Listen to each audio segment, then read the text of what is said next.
Muito bem, amigos e amigas, muito boa noite. Acho que sim, podemos já falar boa noite a todas e a todos nessa sexta-feira, em que discutiremos um dos temas mais importantes da nossa contemporaneidade, do mundo que vivemos hoje, que é a temática da saúde mental, notadamente no campo das empresas. Estamos aqui com um painel muito especial, muito diverso acerca dessa temática.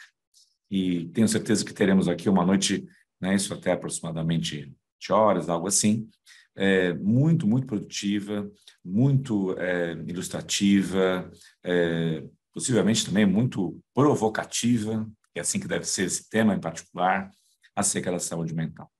Sou Edson, professor da FIA, sobretudo o programa de Stakeholders ESG, e aqui nós vamos conduzir essa nossa conversa. Estarei apenas aqui como moderador perante essas pessoas incríveis, com experiências muito ricas e diversas sobre o tema. Professor Dr. Daniel Barros, da Universidade de São Paulo, entre muitas outras iniciativas e autor de livros, professor Dr. Augusto Gallery, também professor do nosso curso, né, que vão abordar a partir de uma perspectiva de quem está no campo da saúde diretamente, professor Daniel como médico, professor Augusto como psicólogo, e também, sobretudo, isso é para nós muito importante, entender a perspectiva da praxis empresarial corporativa, em que estamos aqui com o Tiago Coelho e com a Joyce, que são do Iguatemi, e tem aqui práticas muito interessantes para dividir conosco. A gente precisa, nesse seminário, sobretudo, fazer essa ponte, né, de verificar conceitos, mas também identificar práticas bem-sucedidas e que a gente possa replicar. Então, quero deixar vocês muito à vontade, cada uma e cada um de vocês muito à vontade, para postar aí no nosso chat perguntas. É assunto para muita pergunta, né? É assunto para questionar, não é assunto para ter dogma, ao contrário, e é por isso que a gente está aqui para fazer esse debate. Bom? Então, por favor, participe. A organização será a seguinte: o professor Daniel Barros começará o nosso debate, ele vai enfatizar sobretudo a questão de burnout, ele vai se apresentar um pouco melhor, rico currículo. Passaremos depois ao professor Augusto, numa perspectiva a partir da psicologia social, notadamente, e fechando o Tiago e a Joyce, debatendo a perspectiva da praxis. Esperamos, no todo aqui, 20 minutos cada um, mais ou menos, né? Dupla, inclusive, Tiago e Joyce, e depois abrindo para as perguntas. Muito bem?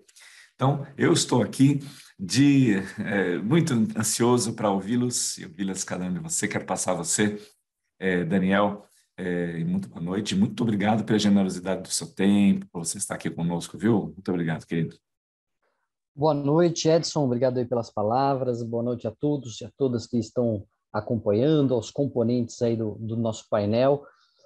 Quando o Edson falou que vai ser provocativo, ele já deu uma piscadinha para mim aqui, que eu sei que ele estava falando das provocações que eu costumo fazer. Eu sou psiquiatra, sou médico psiquiatra, e eu coordeno no Instituto de Psiquiatria do Hospital das Clínicas, aqui na USP, o setor de psiquiatria forense. Então, eu já estou há 20 anos aí na lida da psiquiatria forense, que faz essa interface entre a psiquiatria e a justiça de uma maneira ampla. Falando em psiquiatria forense, todo mundo pensa em serial killer, né? Todo mundo pensa em criminal minds. Eu até brinco hoje que é fácil dar aula de psiquiatria forense. Pergunta para os alunos, você assistiu Criminal Minds?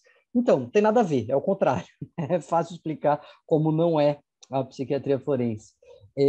Porque ela lida com as questões de justiça, e hoje as questões de interface entre a justiça e a psiquiatria estão muito mais concentradas na esfera trabalhista e até na esfera previdenciária, e então estou na lida aí dessas questões já há algum tempo, e tem uma atuação também mais provocativa e mais de levar essa reflexão ampla para a sociedade, também em canais de mídia.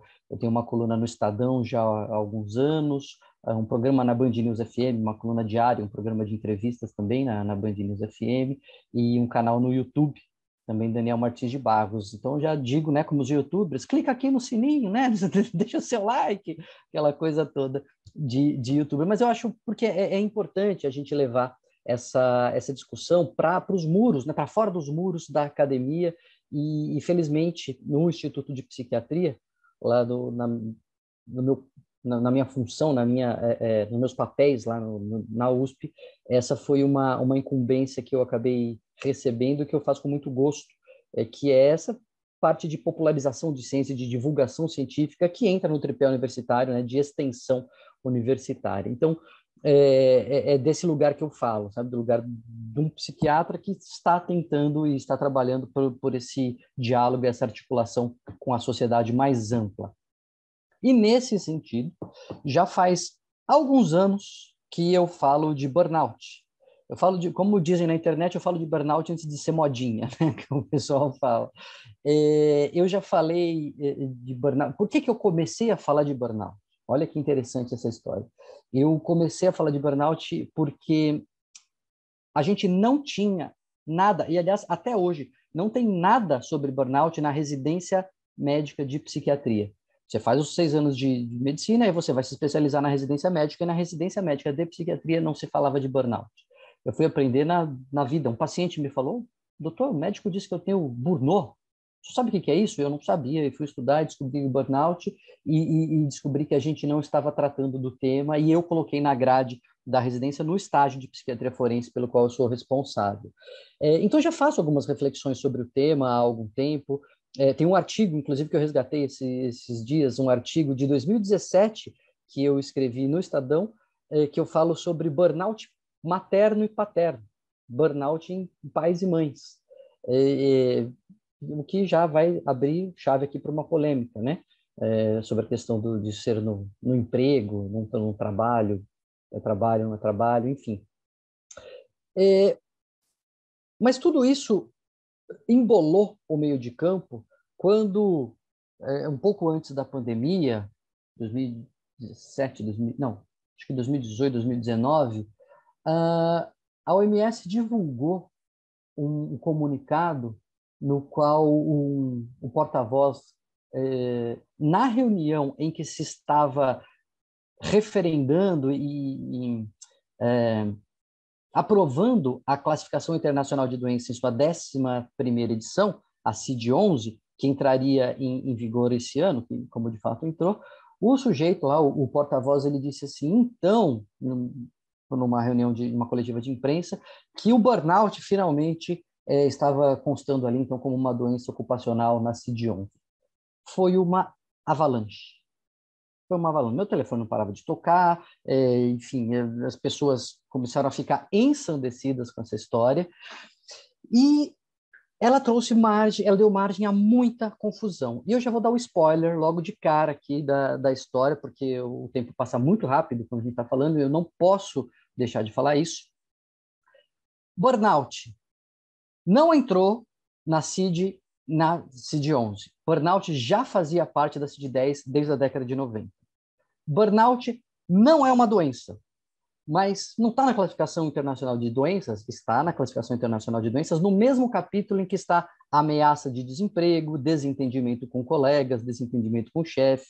Burnout não é uma doença. E burnout não configura nexo com o trabalho. Eu sei que muitos estão agora se segurando na cadeira, falando, pera, agora a gente vai precisar conversar. Mas, enfim, fatos são fatos. Tanto é assim que a Organização Mundial da Saúde teve que, na sequência, isso foi em 2019, soltar um comunicado meio que pedindo desculpa, falando, gente, olha, desculpa o mau jeito aí, a gente não se fez entender muito bem, burnout é uma questão, sim, importante, burnout ela é um estresse, né, um fenômeno ocupacional, mas não é uma condição médica. Eu tive eu não consigo abrir aqui no chat, mas depois se der, de alguma maneira eu mando aqui para vocês no chat, eu tenho o link para vocês. Cadê aqui o chat? Achei. Vou mandar aqui já no chat para vocês o link desse comunicado oficial, tá agora no chat, o comunicado oficial da Organização Mundial de Saúde falando, olha, não é uma condição médica, tá? Desculpa aí o mau jeito, mas a gente não se fez muito claro na nossa comunicação. E eles falam que, então, é uma condição ocupacional. A verdade é que o burnout, ele descreve uma situação, e isso que foi a novidade da CID-11, uma situação de um estresse, consequência, né, uma situação clínica, não médica, assim, mas uma situação emocional, essa é a palavra que está procurando, uma situação emocional, consequência de um estresse que não é adequadamente gerenciado no local de trabalho. Essa condição, ela inclui 3 grandes esferas da exaustão emocional, a pessoa sente que não aguenta mais, ela fica sem energia, de um certo cinismo, o distanciamento afetivo do trabalho, dos colegas, e da sensação de não realização. Ela sente que o trabalho é inútil, ela faz, não adianta nada, não muda nada. Então, são 3 grandes esferas do burnout emocionais, que acontecem em função de um estresse crônico não gerenciado. Inicialmente foi descrito em cuidadores de dependentes químicos. O Freudenberger, a primeira vez que falou de burnout, ele falou de um quadro que ele via as pessoas que cuidavam de dependentes químicos numa clínica chegarem num ponto de exaustão, falando, não dá mais, não faço, o sujeito tem recaída, eu não aguento mais, eu começo a pegar raiva daquele que é o objeto do seu cuidado. Então foi descrito inicialmente nesses cuidadores, passou a ser estudado em enfermeiros e professores, tanto que, na época que eu comecei a estudar o burnout, falava-se que a causa era o estresse interpessoal crônico. Muito bem, aí a gente percebeu que o estresse interpessoal ele é importante, mas esse estresse pode também acontecer em funções que não têm esse cuidado direto, né, de pessoas. Você pode ter ali, não gerenciar pessoas, mas você tem as suas tarefas, você tem as suas entregas, você tem as suas apresentações, não lida diretamente com pessoas, e pode isso gerar um estresse crônico que leva a essa sensação de exaustão. Então, hoje não se fala mais que isso é exclusivo da interação interpessoal crônica. Mas a CID coloca uma situação que eu acho bastante questionável. Ela fala que consequência, portanto, então, de um estresse inadequadamente gerenciado no local de trabalho, no emprego, de alguma maneira. E aí você pensa, eu sempre penso em alguns exemplos, eu penso no exemplo dos pais, né, que tem o da mãe, mais comumente, infelizmente no país, enfim, na distribuição assimétrica de funções, mas que tem lá um trabalho que é diário, que é com problemas de comunicação, que é pouco valorizado, que é 24/7, que requer trabalho de turno, e você não vai chamar... E essa pessoa pode ficar exausta, pode ficar sem energia, ela pode começar a ter raiva até do filho, né? Uma sensação de, meu Deus, não aguento mais essa sensação. Muita gente teve isso na pandemia, né? No homeschooling. Eu amo muito meu filho, mas todo dia, o dia inteiro é muito, né? Muita gente que sentiu isso. Essa pessoa a gente não pode chamar de burnout, porque ela não tem um emprego. Não, mas, Daniel, é um trabalho, eu concordo. Mas se a gente pensar num aluno de 3º ano do ensino médio, que ele tem ali as suas tarefas diárias, e ele está sendo sobrecarregado, e ele tem a pressão do vestibular, e ele tem o estresse ali de lidar com os colegas, e ele começa a se sentir exausto, esgotado, sem energia, com raiva do estudo, com raiva dos colegas, sentindo que é inútil estudar, para que eu estou fazendo isso na vida? A gente não pode chamar de burnout, porque não é trabalho, não é no local de trabalho.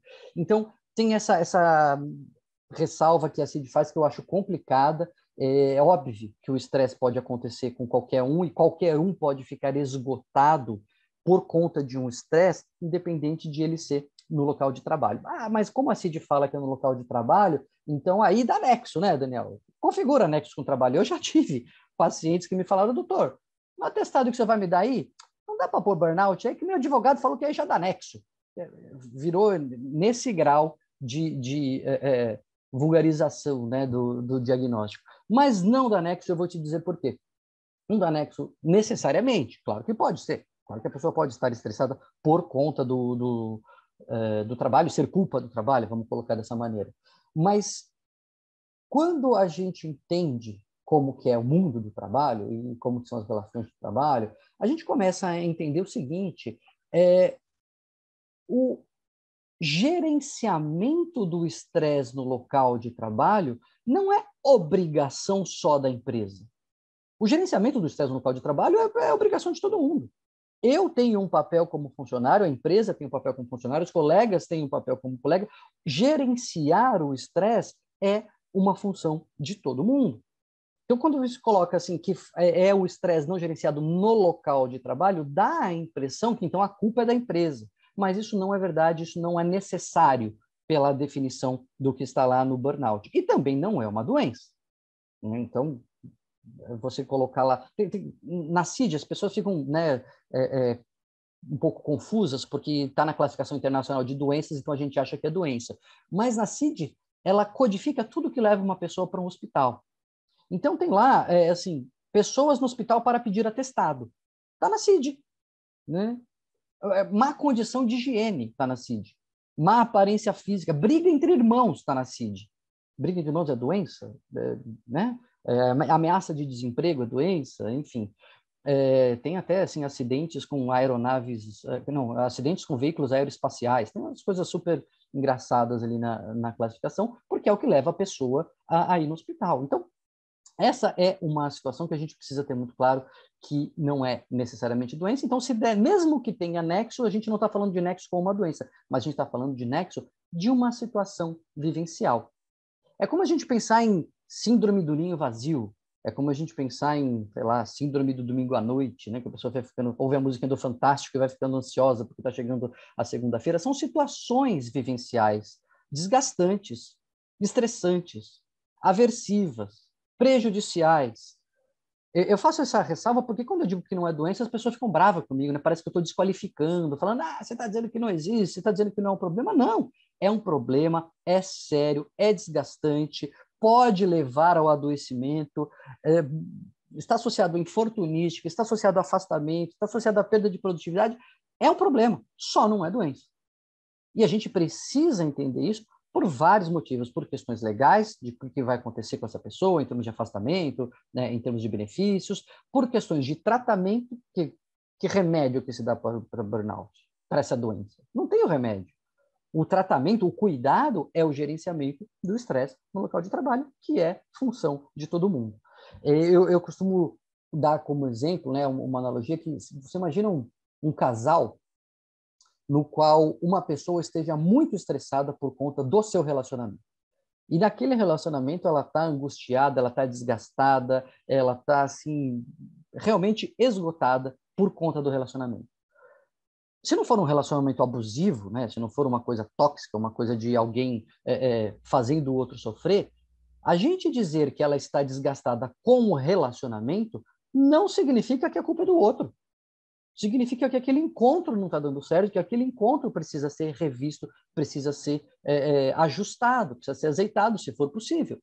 E se não for possível também, que termine-se aquele relacionamento para que você recupere a sua saúde.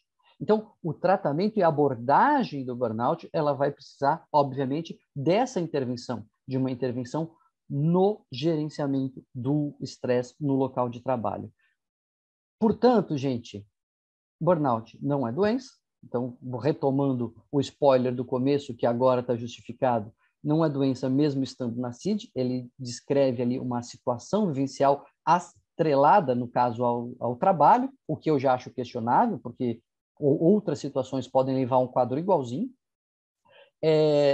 Não está pela primeira vez na CID e não causa nexo. Para encerrar, eu só faço uma reflexão de por que esse boom, por que esse hype com o burnout. E eu tenho uma hipótese. Quando a gente estuda a apresentação clínica do burnout, você começa a ver que nos quadros mais significativos e mais intensos, ele começa a se tornar indistinguível da depressão. É muito parecida a apresentação do burnout, quando ele é mais intenso, com a apresentação de uma depressão. A pessoa fica desanimada, a pessoa fica afetivamente afastada, ela fica irritada, ela fica sem energia, ela fica exausta, tudo muito parecido com a depressão. Só que, infelizmente, nós ainda temos muito preconceito com relação aos transtornos mentais. Nós ainda temos muito preconceito com relação à depressão. E lá no fundo, a gente, quando ouve de alguém falar em depressão, a gente tem a sensação, talvez não você, talvez não eu, mas na sociedade existe a sensação de que a pessoa não aguentou, que a pessoa não foi forte o suficiente, faltou fibra moral, faltou um pouco mais ali de boa vontade. Às vezes, em maior intensidade, isso às vezes é explícito, né? A pessoa fala, vai lavar um tanque de roupa que essa depressão passa. Às vezes isso é menos intenso, às vezes não é um preconceito tão arraigado, mas tem um fundinho de que a culpa ali está na pessoa. No burnout, e claro que isso é inadequado, no burnout, de forma também equivocada e inadequada, a gente inverte essa chave. Quando a gente fala que a pessoa está em burnout, a gente automaticamente, como sociedade, a gente pensa, a culpa é do trabalho, a culpa é da empresa. Então, a gente muda o nome do mesmo estado emocional da pessoa, alguém que está sem energia, alguém que não aguenta mais, alguém que está exausto, alguém que está realmente muito mal emocionalmente, só que a gente, se não chamar de depressão, que vai pôr a culpa na pessoa, e chamar de burnout, a gente põe a culpa no trabalho. E isso eu acho que está por trás desse hype, né? Porque é uma outra maneira de falar de um mesmo estado emocional que, infelizmente, é muito comum, mas que aponta para o outro lado, a pessoa fala, não, não é minha culpa não, a culpa é da empresa. Essas eram as reflexões, as provocações que eu queria fazer aqui, Edson, estou de olho no relógio, já vi que passaram meus 20 minutos, então é só para abrir aqui, apimentar um pouco a nossa conversa e depois vamos para os debates e para as perguntas. Excelente, professor Daniel, abertura muito perspicaz, muito correta, pontuando e dando contornos à questão do burnout em particular. E tenho certeza aí que a gente vai, a partir dessas definições, dessa boa definição, a gente avançar. Muito bem, Daniel. Muito obrigado, viu? Vou passar para o professor Augusto Galleri, que também se apresenta brevemente, e dar a sua ponto de vista acerca do tema. Por gentileza, Augusto. Boa noite, gente. Em primeiro lugar, brigadíssimo pela presença de vocês aqui, né, nessa mesa. Agradeço ao professor Edson, em nome da FIA, e a Lilian, obviamente, né, pelo convite para estar aqui. Estou também com essa voz, né, tô acabando de sair da gripe, então com essa voz um pouco mais grave hoje, né, enfim. Mas para falar um pouquinho rapidamente de mim, para vocês entenderem, eu sou formado em psicologia. Vou disputar a idade com o Daniel agora, porque inclusive uma das primeiras pesquisas que eu participei na minha vida, lá na década de 90, em 1997, gerou um dos primeiros livros de burnout que apareceram no Brasil, que foi um livro do professor Vanderlei Codo, da Universidade de Brasília, chamado Educação, Carinho e Trabalho, que era para discutir a questão do burnout aí entre os trabalhadores de educação. Mas, enfim, só para contar que eu tenho algum tempo também que eu já me dedico a essa área. A primeira especialização que eu fiz foi numa disciplina da psicologia chamada Saúde Mental e Trabalho. E de lá para cá, eu sempre me aprofundei muito nessas questões da psicologia social, mas como é que ela aparece dentro das organizações, né? Cheguei, então, até no final da minha carreira aí na parte acadêmica. Hoje eu sou pós-doutor pela USP em Psicologia Social e do Trabalho. E sempre tentei trabalhar exatamente essas questões das interações, né, entre o que afeta a gente como saúde, né? E talvez a primeira questão aí a colocar, e que eu acho que vai bem nessa coisa que o Daniel acabou a fala dele falando, é do indivíduo, é do trabalho, porque a gente, né, às vezes até por uma herança aí positivista, quer achar causa, né, causa e efeito para tudo, né?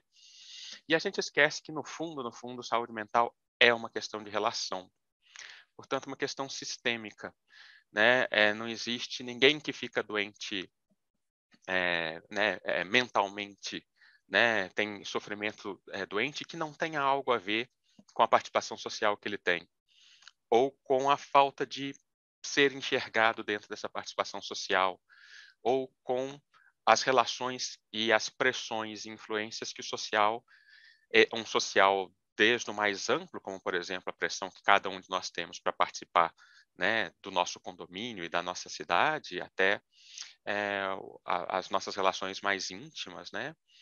Mas o fato é que a gente não consegue conversar sobre saúde mental achando que ela está no indivíduo, ou que ela está na sociedade, ou que ela está no grupo, na família que é disfuncional. se fosse assim, a gente conseguiria ter soluções mais fáceis, provavelmente a gente já estaria aí bem mais avançado nessa área. É um fenômeno extremamente complexo, né? Saúde mental é resultante de um fenômeno bastante complexo.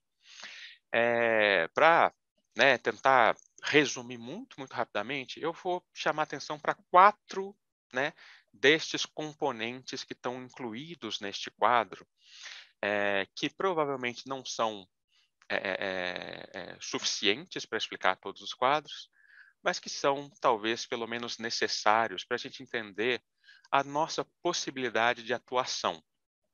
E de novo, né, eu comentei que eu pego a psicologia social, mas a partir da organização, né, então a partir das empresas, das organizações, das instituições, da gente começar a pensar, né, cada um de nós, como pessoas que estão em instituições, que participam de grupos de instituições, né, que criam instituições, o que está na nossa mão fazer também, né, o que pode ser que nos ajude aí a fazer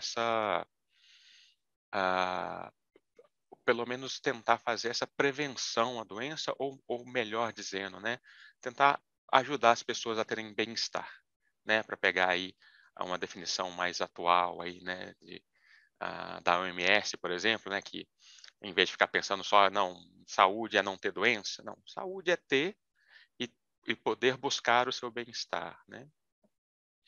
Então, quais seriam esses 4 elementos aí que eu vou tentar elencar na relação da saúde mental, né? Em primeiro lugar, o sujeito, né? O sujeito não é para ser culpado isoladamente, mas ele faz um papel, né? Até porque o sofrimento mental aparece nele. É aí que a gente pode ver o sofrimento mental, né? Então, eu vou fazer metáforas são sempre simplistas, né, e complicadas, mas vou fazer uma metáfora, né? Se eu tenho uma dor na perna, pode ser porque eu dei uma batida na perna e ela ficou doendo, mas pode ser que seja um problema da coluna, e se eu ficar olhando para a perna, a coluna, né, vai continuar fazendo a perna doer. Pode ser que eu tenha gota, né, ácido úrico esteja alto, e eu vou ter que, né, então, quando a gente vê o sintoma no indivíduo, isso não significa que é só o indivíduo que está com o problema, né? Isso significa que eu tenho que, então, começar a ver como é que todas essas questões vão se interrelacionar para chegar num ponto de fazer com que né, ou muitas vezes muitos dos indivíduos estejam num quadro de sofrimento mental. E aí a gente pode tentar, então, atuar sobre esse quadro, né? Mas a primeira coisa que eu queria chamar a atenção nesse sentido, então, é que quando a gente pensa em saúde mental, é impossível separar sujeito e os seus grupos, né? O sujeito não está fora do grupo dele. Ninguém é capaz de viver sem o outro, né? E isso significa, então, que a nossa identidade, né? Quem eu sou, né? Como é que o Edson fala, se apresentem. O que a gente fala? A primeira coisa que a gente vai falar é que a gente é, né? Eu sou professor, eu sou psicólogo, eu sou, né? Isso por quê? Porque eu acabo me definindo a partir daquilo que eu sou, né? Então, a parte do sofrimento, né, dessa questão que a gente tem chamado de burnout, né, tem a ver muitas vezes até com por que eu não consigo mais ver quem eu sou, né, que é a tal da falta do sentido que o Daniel estava comentando, né? E o mais engraçado de tudo é que a coisa minha que eu mais acho que é minha não fui eu que me dei, meu nome, né? A primeira coisa que eu falo quando me apresento, eu sou o Augusto. Não sou eu que me dei esse nome, né? Então, não existe essa dicotomia indivíduo, né, sociedade, né? Essa é uma dicotomia que é ótima para a gente culpar, né, quando a gente está querendo culpar o outro, mas a verdade é que todo sofrimento, né, todo sofrimento mental, ele é do indivíduo, do seu grupo, né, da estrutura social onde ele está. Uma das coisas, por exemplo, que a gente sabe, né, é que uma pessoa em depressão severa no ambiente de trabalho vai afetar todas as outras pessoas em volta. E essa depressão pode ser por qualquer razão, pode ser por uma razão que não seja relacionada ao trabalho. mas o fato de ela estar naquele coletivo vai fazer com que isso tenha um impacto, né? É, bom, então essa é uma primeira questão, né? Quer dizer, a gente sempre pensar que essas questões são relacionais. Mas, obviamente, há questões individuais nisso tudo, né? Há questões do sofrimento, né? A gente falou, né? O sofrimento ele sai através do sujeito, né? E nesse sentido, e já pensando aí, inclusive, numa questão, né, que a gente tem trabalhado bastante, na questão dentro do ESG, é que culturas organizacionais que deem conta da diversidade, em geral, são culturas com menos problemas de saúde mental. Né? A gente tem visto isso, saiu inclusive há pouco tempo uma pesquisa do Instituto Ethos mostrando, né, esse impacto para a cultura, né? Por quê? Porque se a minha saúde mental como sujeito está vinculada à minha identidade, na hora que eu, sei lá, posso ser uma pessoa negra e isso não ser um problema dentro da minha organização, eu tenho menos chance de sofrer. Eu vou falar o exemplo porque eu sempre brinco que, né, a gente vai falar sobre diversidade e eu sou um homem branco, hétero, cis, então eu não sou exatamente exemplo de diversidade. Mas eu não gosto de futebol no Brasil, então eu já me sinto às vezes constrangido que o pessoal começa a falar do Corinthians e eu falo, mas não tem notícia relevante, né? Enfim, então a ideia de que a empresa é um lugar onde existem sujeitos e não um lugar massificado, ele acaba sendo essencial, né, neste impacto do sujeito, né, nessa participação do sujeito na promoção da saúde. Eu falo demais, qualquer coisa vocês me buzinam, hein, gente? Bom, então o primeiro nível é o indivíduo, né, o sujeito. Qual é o segundo nível? Eu vou chamar o segundo nível do coletivo. Mas esse coletivo, então, é aquele coletivo próximo, né? Por exemplo, os grupos informais que a gente tem no trabalho, as equipes das quais a gente participa, né? A nossa relação com a nossa liderança, o que a gente chama do ambiente humano do trabalho, né?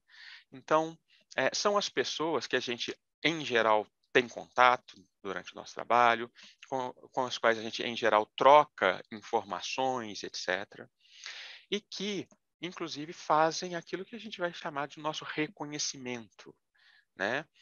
Existe um teórico importante que estuda a psicodinâmica do trabalho, chamado De Jure, e ele vai colocar um pouquinho essa questão de que o reconhecimento é uma das questões essenciais para a saúde, né? E o reconhecimento no trabalho, né? Então, eu entender que o meu trabalho está tendo impacto no outro, eu entender que o outro percebe que eu estou fazendo alguma coisa, né? Acaba sendo uma questão essencial para eu conseguir lidar, inclusive, com as pressões que às vezes são do dia a dia do trabalho, mas que quando eu não tenho este reconhecimento, e quando eu não tenho essa possibilidade de ser eu mesmo, e quando eu não tenho, né, um suporte social, né, um suporte desse coletivo dentro do trabalho, eu vou começar então a ter mais riscos de ter um sofrimento, né, neste local, né? A gente sempre dá alguns exemplos, né? Por exemplo, porque o que eu queria comentar é o seguinte, porque esses coletivos, eles muitas vezes começam a ter comportamentos disfuncionais, né? Por causa de como o trabalho se estabeleceu, por causa do grupo, por causa de uma série de fatores aí ligados às questões grupais, a gente pode começar a ter comportamentos que não são funcionais e que, nesse sentido, acabam mais prejudicando o grupo, mesmo que o grupo não tenha uma noção 100% do que está acontecendo, né? A gente tem isso, por exemplo, na questão das panelinhas, né? Quando a gente tem panelinhas em local de trabalho, quando a gente tem esse tipo de formação, é muito comum que lá pelas tantas seja mais importante para a panelinha falar mal das outras panelinhas do que fazer o seu próprio trabalho, né? O bode expiatório, um exemplo muito comum, né? Então, aquela pessoa que sempre é a culpada de tudo, em geral cai na cabeça do líder imediato, né? Porque ele nunca nos... Porque, né? Então, obviamente que pode ser que o líder realmente seja muito ruim mesmo, né? É uma possibilidade. Mas o que a gente vê na maioria das vezes é um fechamento do diálogo porque o próprio grupo entra em uma certa dinâmica que impede que ele veja soluções e que ele construa. E isso, em geral, então, vai dar impactos importantes, né? Tem duas crenças que eu sempre gosto de colocar nesse sentido quando a gente fala do coletivo, né? Que eu acho que são crenças que a gente precisa começar a debater muito dentro das organizações, né? A primeira é aquela nossa lógica do self-made man, né? Da pessoa que se faz por si própria, aquela imagem que para eu ganhar na vida eu tenho que vencer de alguém, né? E que faz com que a gente então tenha uma competitividade que nos leva a um isolamento no lugar do trabalho. E muitas vezes essa postura, e percebam que não é uma postura especificamente do indivíduo, porque ela é ensinada socialmente, a gente vê nos filmes, na televisão, a gente vê para todo lado, né? Mas quando a gente não para fazer essa crítica, né, a si mesmo, o que a gente sabe é que esse tipo de isolamento tem um componente que pode levar à depressão. Né? Porque uma das questões ligadas à depressão é o fato de que eu não posso confiar em ninguém, ninguém está aqui para me ajudar, ninguém pode me dar suporte, né? E eu preciso do outro. Para mim, a minha saúde mental ela depende do outro. Então, quando a gente vai hoje, por exemplo, e isso está acabando, graças a Deus, mas a gente ainda tem muitos exemplos no Brasil, equipes que estão ou estratégias de gestão que põem as pessoas para competir entre si. E aí, quando eu compito entre o outro, eu não consigo fazer vínculo com ele. Na hora que eu preciso de ajuda, eu não tenho ninguém para pedir essa ajuda. Na hora que precisa de suporte, na hora que precisa de um trabalho conjunto, né? Então, todas essas questões têm um impacto, inclusive na produtividade, mas também um impacto importante na saúde mental. A outra questão, e essa é uma questão bastante da cultura brasileira, né? Então, de novo, é do social, mas acaba, né, indo lá para o coletivo, é que a gente no Brasil ainda usa muito, em muitas organizações, a lógica do gastar até acabar, em termos de pessoas. Né? Eu vou pegar essa pessoa, a gente ouve isso de auditorias até hoje. Não, auditoria, a pessoa vai vir aqui ficar 2 anos, eu vou acabar com ela, mas ela vai sair empregável e vai ir para qualquer lugar. Né? Mas ela vai aqui trabalhar incessantemente. A gente tem uma série de lugares, né? O telemarketing ainda usa um pouco essas estratégias de vez em quando. E, gente, sem querer generalizar, tá? Só falando alguns exemplos para a gente lembrar, em que eu ponho uma pessoa com uma alta performance para perdê-la em seguida, né?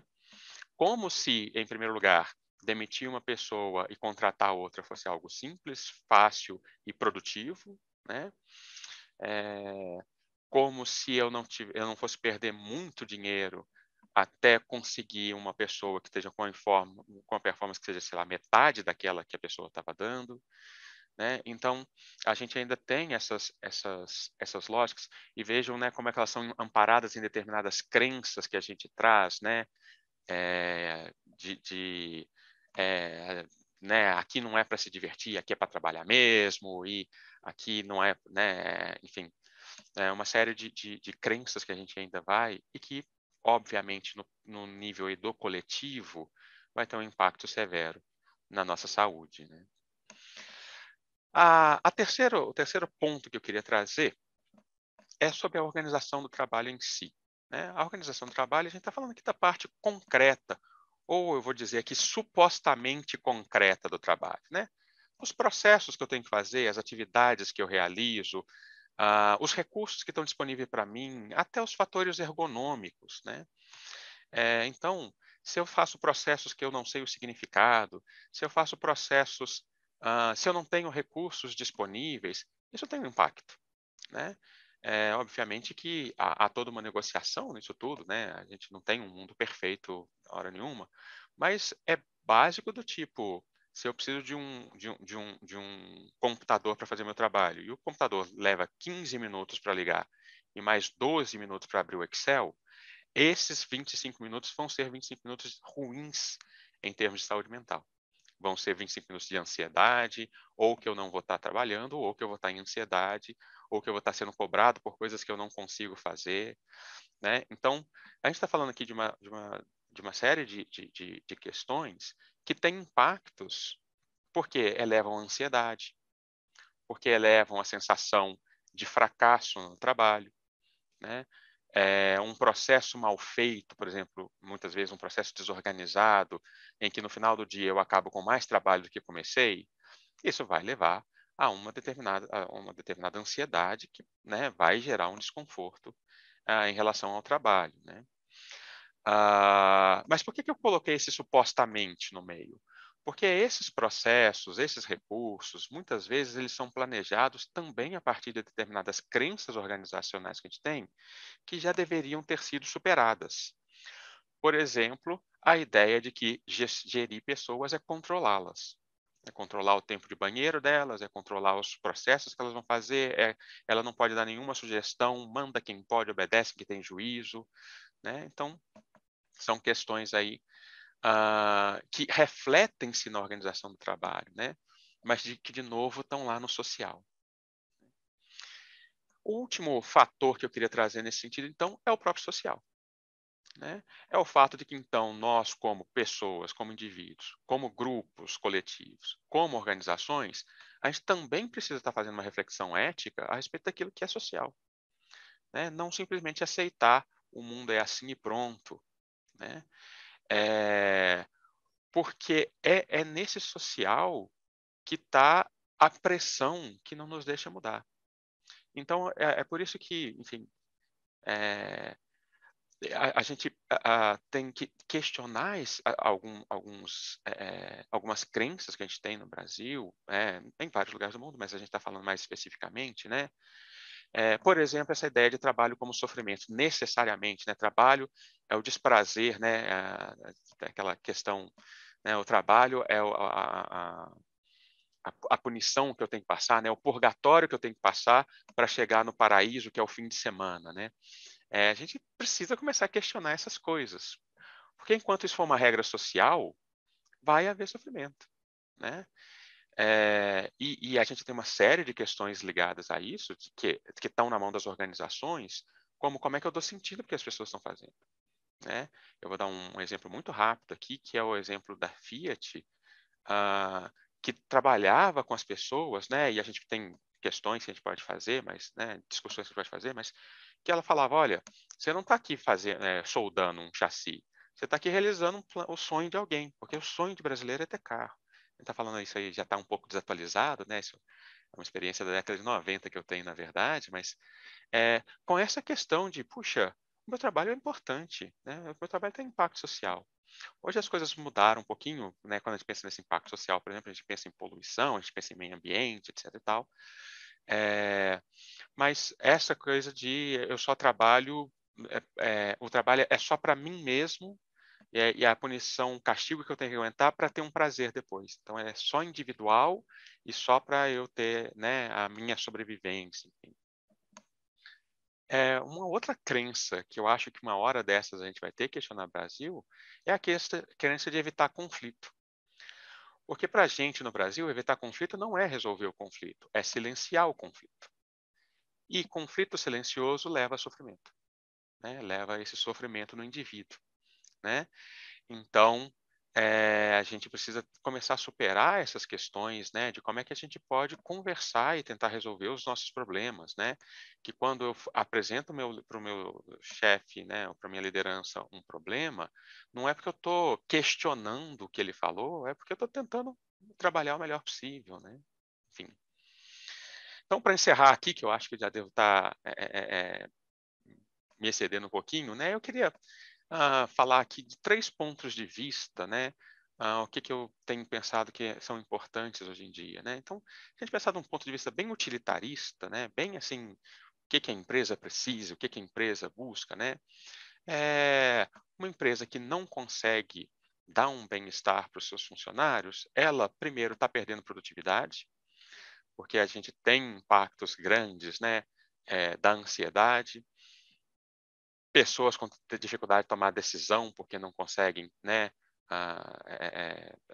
enfim, lidar com as situações de pressão, pessoas que não se comprometem. A gente está agora entrando uma discussão aí que tem aparecido do demissão silenciosa, que eles estão chamando, né, hoje em dia, que um trabalhador ruim é aquele que só faz o que foi falado para ele fazer, né? Então, a gente está falando aí de questões em que, quando eu não tenho saúde mental dentro do trabalho, quando eu não tenho um bem-estar, né, nesse sentido de uma qualidade de vida, estas pessoas ou vão trabalhar menos ou vão se queimar rapidamente, que é esse caso, então, de uma superprodutividade que leva a um estresse e que a pessoa, no final, vira e fala: não quero mais trabalhar aqui, não quero nunca mais, né, aparecer por aqui. Então, empresas que se preocupam com o bem-estar ajudam na atração e na retenção de talento. As pessoas hoje buscam isso, né? Os talentos buscam empresas assim. É, a, a, empresas que têm condições ruins, né, de trabalho, ele vai elevar absenteísmo, vai diminuir o comprometimento com o resultado, com a qualidade, né? E, no fim das contas, prejudica, inclusive, a imagem junto ao próprio público da empresa, né? Então, se todo mundo que trabalha numa empresa começa a falar mal dela, e o caso clássico foi o caso da Ambev aí no começo do século, e a Ambev fez um trabalho e tem feito um trabalho muito, muito importante para reverter esse quadro, né? Mas aquele caso da Ambev em que ela colocou um vídeo dela humilhando pessoas, né, dentro da Ambev. E, no fundo, tem um elogio à Ambev aqui, porque a gente conhece hoje o trabalho que elas estão fazendo, e eles realmente, hoje, uma das poucas, ou a única que eu conheço, a instituição que tem uma coordenação de saúde mental, né? Ela tem uma diretoria de saúde mental dentro dela, né? Então, mas isso só para falar que tem um impacto no público, né? Queria falar de um segundo ponto de vista, né, que é da própria saúde pública, né? Vamos pensar até numa questão macroeconômica, né? A gente tem uma pesquisa que saiu há pouco tempo, foi de uma empresa chamada ITSEG Company, que fizeram uma pesquisa, porque, na verdade, a gente está há algum tempo aí, eu não sei se o Daniel tem mais dados que eu sobre isso, porque ele está mais ligado, mas a gente tem algum tempo que a gente não consegue acessar diretamente os dados de afastamento, não tem relatório de afastamento pelo INSS, a gente não consegue, eu pelo menos não tenho conseguido. Mas essa pesquisa, que saiu em março de 2021, ela mostrou que em 2020, ou seja, no auge da pandemia, saúde mental afastou mais do trabalho do que a Covid. A gente estava na pandemia, no isolamento, né? E então a gente tem um gasto com isso dos cofres públicos, né? Porque, inclusive, em geral, não são tratamentos simples, não são tratamentos rápidos, né? Uma pessoa que chega a ser afastada por estresse ou afastada por exemplo, uma depressão com vínculo, né? Ela, em geral, ela não vai ficar só um mês afastada, ela pode ficar muitos e muitos anos, casos de aposentadoria, etc., né? Então, a gente tem aí, a gente está falando de um gasto para as organizações, né? E de um gasto público relevante quando a gente fala, né? Então, a saúde mental hoje é a segunda causa de afastamento, né? De trabalhadores, né? E aí, só para terminar, eu vou dizer que, apesar de eu achar esses dois primeiros muito importantes, que para mim o central realmente é o ponto de vista social e ético, né? Se não for por nenhum outro caso, se nenhum dessas questões existissem, ainda assim a gente ia ter que investir em saúde mental, porque é a coisa ética a se fazer, né? Porque o trabalho não pode adoecer, né? Porque a gente as organizações não podem, né, se furtar a pensar em soluções, né, para melhorar a vida das pessoas. Cada um de nós não pode parar para pensar, não pode parar de pensar, será que eu estou prejudicando outra pessoa? E, nesse sentido, eu vou falar uma coisa aqui, talvez a mais polêmica, mas a gente tem que lembrar que, mesmo nas organizações, o econômico está a serviço do social.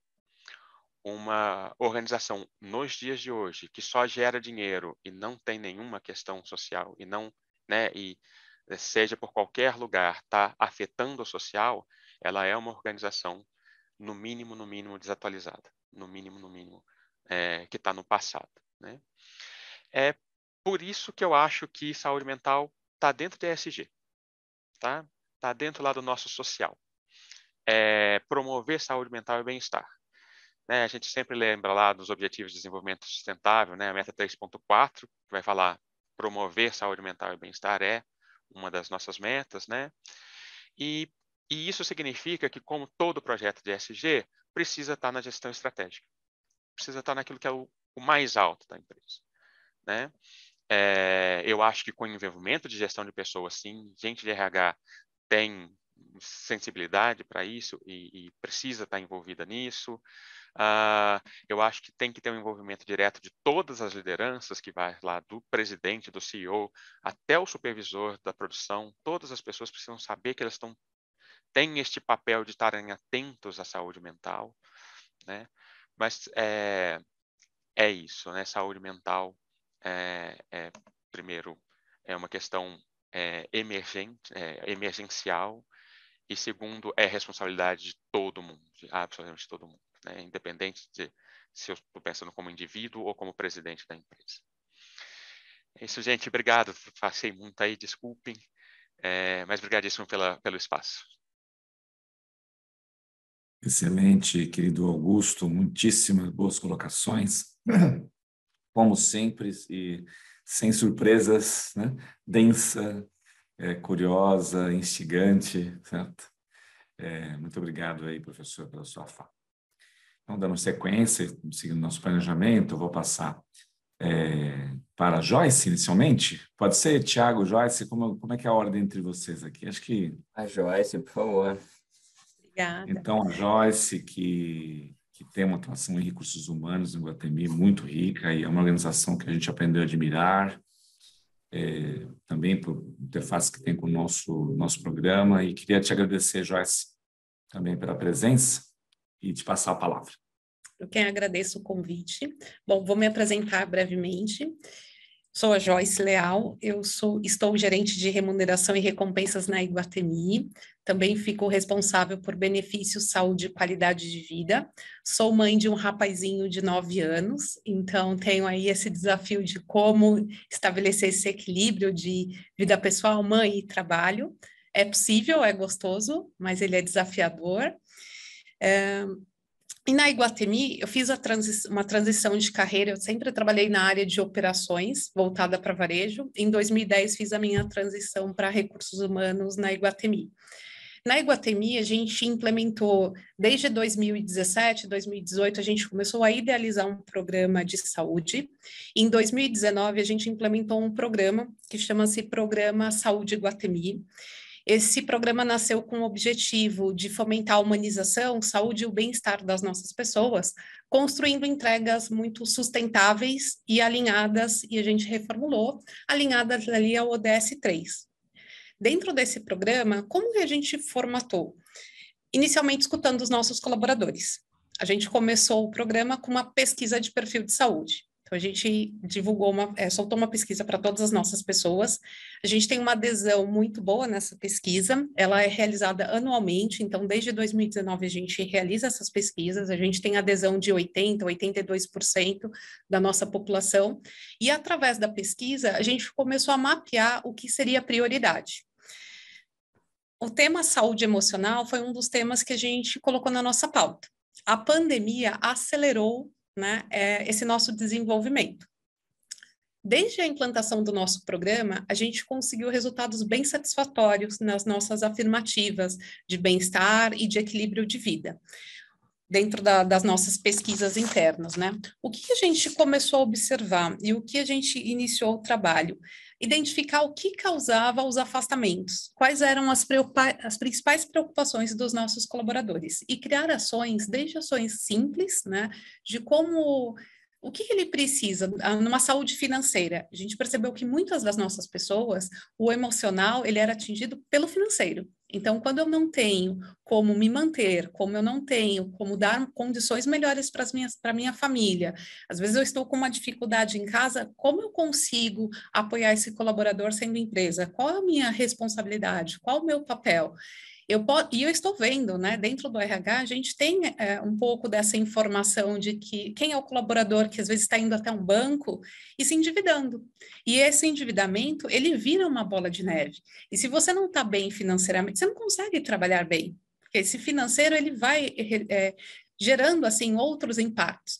Então, a gente foi criando programas, isso em parceria com muitas áreas, a gente teve área de financeira, área de tecnologia, nosso centro de serviços compartilhados, a gente criou um programa que a gente pudesse fornecer um crédito para o nosso colaborador e reduzir esse endividamento. Então, ele tem um juros que, ele não precisa ter um juros de mercado.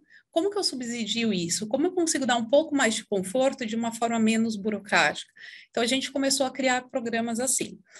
Na pandemia, a gente identificou que os nossos colaboradores, isso a gente viu em muitas pesquisas, e os nossos colaboradores não eram diferentes, as pessoas não sabiam lidar com a morte, falar de luto. Como que eu falo da perda? A gente fez uma parceria com uma instituição para falar sobre isso. Então, a gente tem uma parceria, e isso virou, tudo que a gente começou a testar, a olhar, virou um produto de prateleira, como a gente diz, incorporamos dentro do Saúde Iguatemi e vem se mantendo.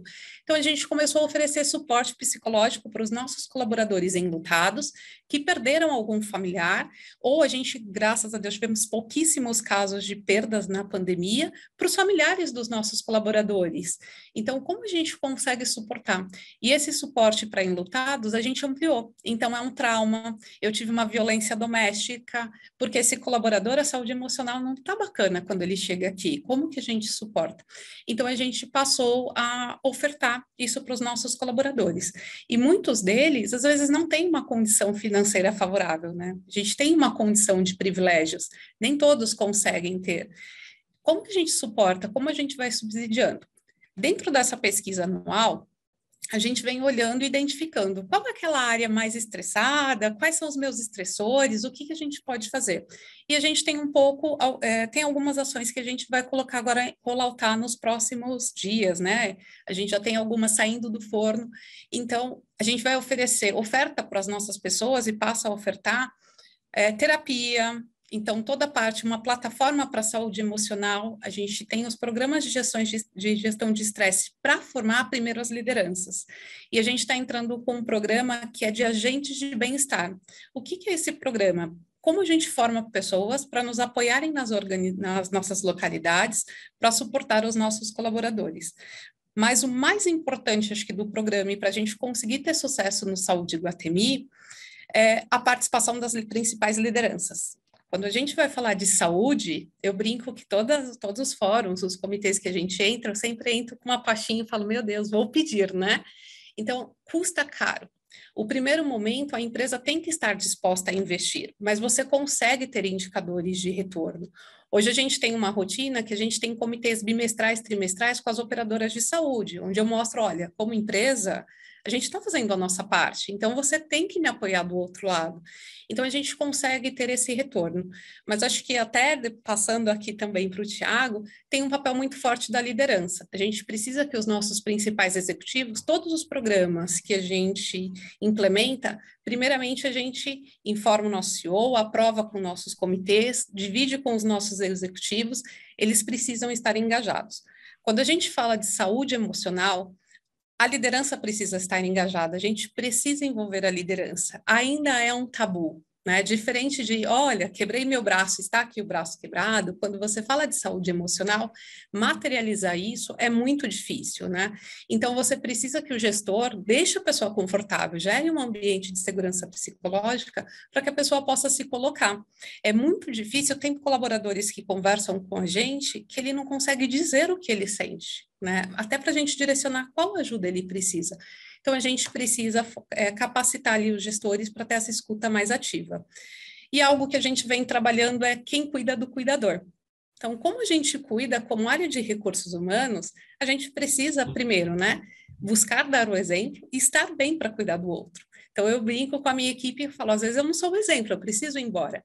E eu, como gestora, eu também tenho que fazer o meu papel, porque às vezes eu estou achando que está tudo bem, mas se eu estou aqui ainda trabalhando e não me coloco limites, a minha equipe fica. porque eles acham assim, ela está aqui, eu não vou embora, né?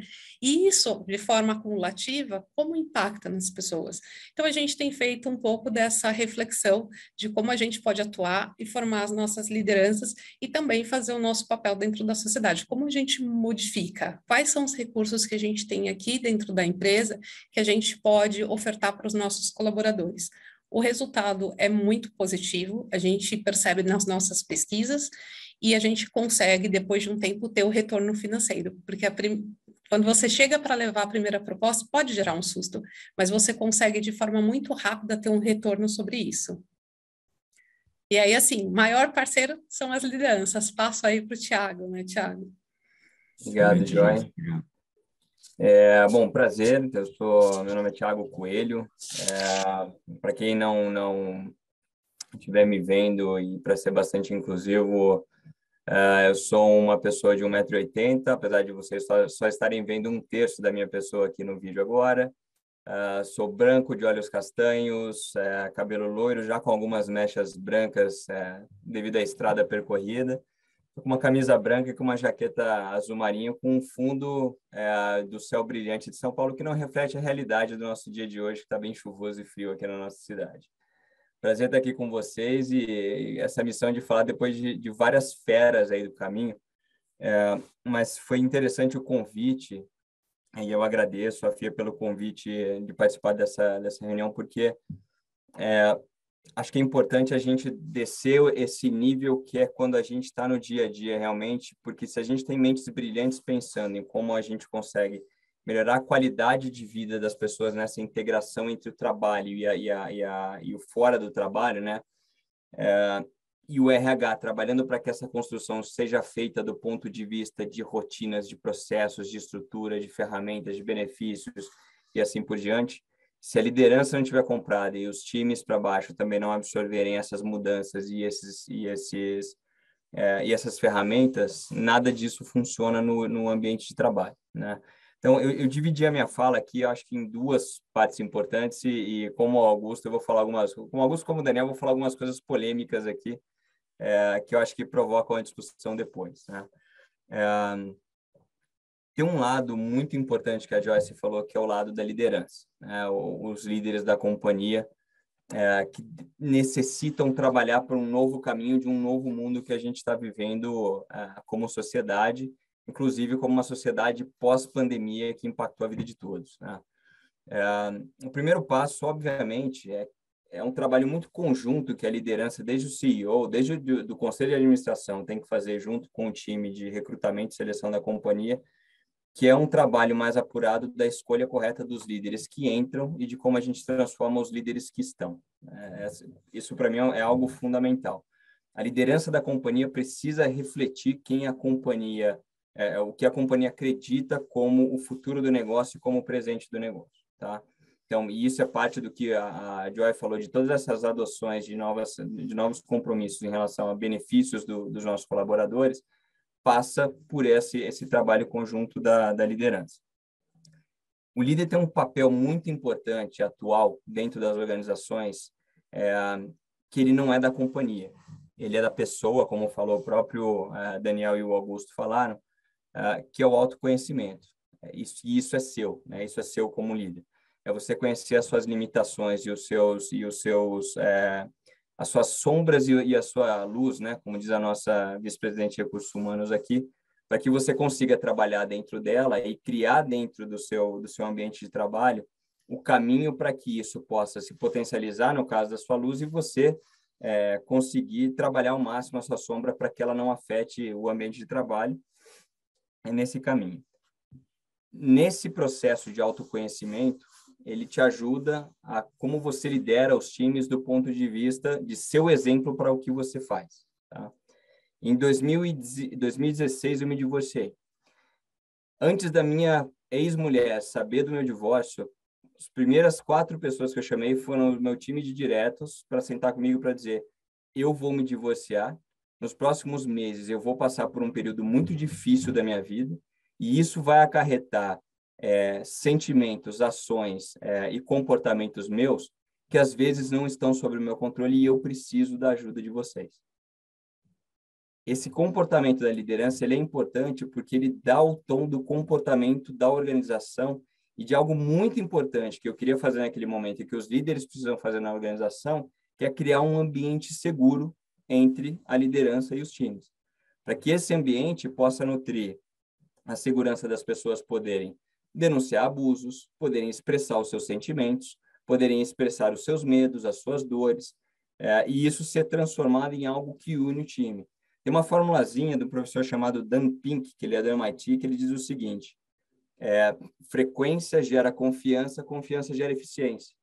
Né? Quando a gente tem um irmão, um pai, uma mãe, um melhor amigo, uma melhor amiga, às vezes você olha um para a cara do outro e já sabe o que precisa fazer, ninguém precisa falar nada. Frequência significa proximidade. Proximidade da organização com as pessoas, proximidade do líder com as pessoas, e essa proximidade ser transformada em ações no dia a dia e interações com o time através de empatia e de vulnerabilidade, que são 2 soft skills importantíssimos para a liderança de hoje e para a liderança do futuro, principalmente depois de um mundo pós-pandêmico. A fórmula do professor Daniel Pink é frequência gera confiança, confiança gera... Meu Deus, fugiu a palavra. Eficiência. Empatia e vulnerabilidade são 2 soft skills, são 2 capacidades que os líderes atuais têm que adquirir dentro das organizações. Esse comportamento e a demonstração diária desse comportamento gera um ambiente de confiança onde o grupo se permite ouvir, ser ouvido, dar e receber feedback, e cada um do grupo poder olhar ao redor e ver que os feedbacks e as expressões genuínas dessa vulnerabilidade e desse entendimento com esse nível de abertura e de empatia geram mudanças positivas no grupo como um todo, o que no final gera para a própria organização melhores resultados de negócio, porque o grupo produz mais por uma fórmula simples. Né? A revista The Economist publicou há 2 anos atrás que um ser humano trabalha mais ou menos 36% de toda a sua vida.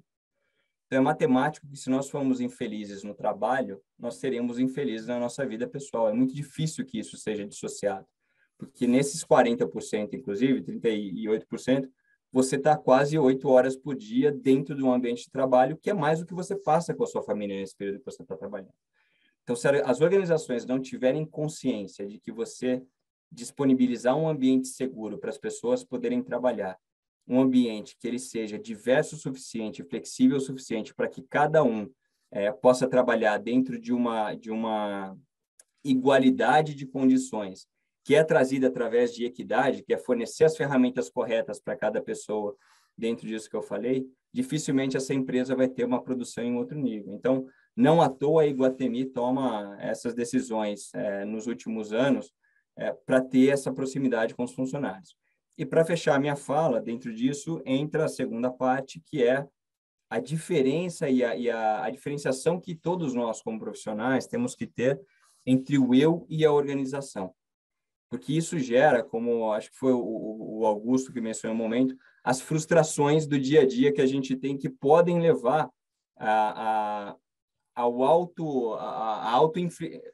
esqueci a palavra em português, perdão, mas como que você infringe em você mesmo as penalidades que te levam a ter mais estresse, a ter frustração e a ter todos esses sentimentos negativos que podem te levar para o outro lado. Obrigado quem falou mutilação, me ajudou a achar a palavra. Tem um lado importantíssimo, que é o entendimento do nosso contrato social com as organizações. Né? Uma companhia, uma empresa, e mesmo que seja uma ONG, ela tem um contrato com o colaborador voltado para a entrega de um determinado resultado. Isso é esperado das organizações. E isso tem que sempre estar claro, porque quando eu falo lá daquele momento que a gente trabalha quase 40% de toda a nossa vida, e a gente precisa ser feliz fazendo isso, precisa gostar do que faz, ou também, se melhor ainda, fazer o que gosta, a gente precisa ter a clareza que é esperado de nós, como profissionais, entrega de resultados. Nesse caminho, é esperado de nós também os comportamentos todos que eu já falei, de criar um ambiente seguro, empatia, etc., mas também de um entendimento do profissional que as empresas elas são um meio para onde a gente quer chegar e não um fim. E isso tem uma importância muito grande no nosso comportamento do dia a dia, porque nós muitas vezes linkamos a nossa vida à empresa. E quando acaba, ou aquele ciclo na empresa se fecha, parece que se acaba um momento importante da tua vida, ou se acaba a sua vida, e isso gera um nível de frustração, de estresse, de decepção muito grande, quando essas coisas deveriam ser conscientemente separadas para entender que, para ambos, tanto para a organização como para o indivíduo, essa separação gera o entendimento de que ambos, durante esse período, precisam estar na mesma página. E quando essa página não é igual para ambos, um dos dois vai tomar a decisão de que eu preciso me separar e buscar o que é melhor para mim, e não necessariamente melhor para a organização, ou que a organização busque o que é melhor para ela, e não necessariamente melhor para aquele indivíduo naquele momento. Isso é algo que é muito abre os olhos para que a gente comece a ter um approach para a vida profissional diferente do que a gente tem no dia a dia. Que é a gente olhar a empresa como o nosso fim da vida, a nossa aposentadoria, os nossos meios, e como ela sim contribui para o meu crescimento pessoal e profissional. E no momento que a gente chegou em páginas diferentes, eu possa tomar a decisão de olhar para outros caminhos, inclusive para dentro da minha própria vida, e buscar esses caminhos. E do lado da empresa, obviamente, com esse mesmo contrato, entender que quando eu estou trazendo alguém para dentro, eu preciso fazer atração, retenção de talentos e ter eficiência, eu preciso de ter ferramentas adequadas que gerem saúde mental, física e um ambiente seguro para que as pessoas possam estar aqui e produzindo com qualidade. Então, acho que essa é a minha pitada de contribuição e um pouco de polêmica nessa nossa conversa para tudo que a Joy acabou de trazer para a gente, que é a importância de como a gente transforma tudo isso que a empresa proporciona em uma realidade. Como eu vi muitos comentários aqui, sim, começa a desmistificar o tema de que você ser o ser que mais trabalha é de valor para a empresa, quando, na verdade, a gente precisa que as empresas sejam produtivas dentro do horário de trabalho, ofereçam condições para que as pessoas possam crescer e se desenvolver, atingir os seus objetivos, para serem felizes na sua vida pessoal e na sua vida profissional, e que queiram permanecer ali, porque o maior custo que uma empresa tem é trazer alguém de fora quando ela pode fazer um trabalho decente e manter as pessoas que estão dentro. Obrigado, pessoal.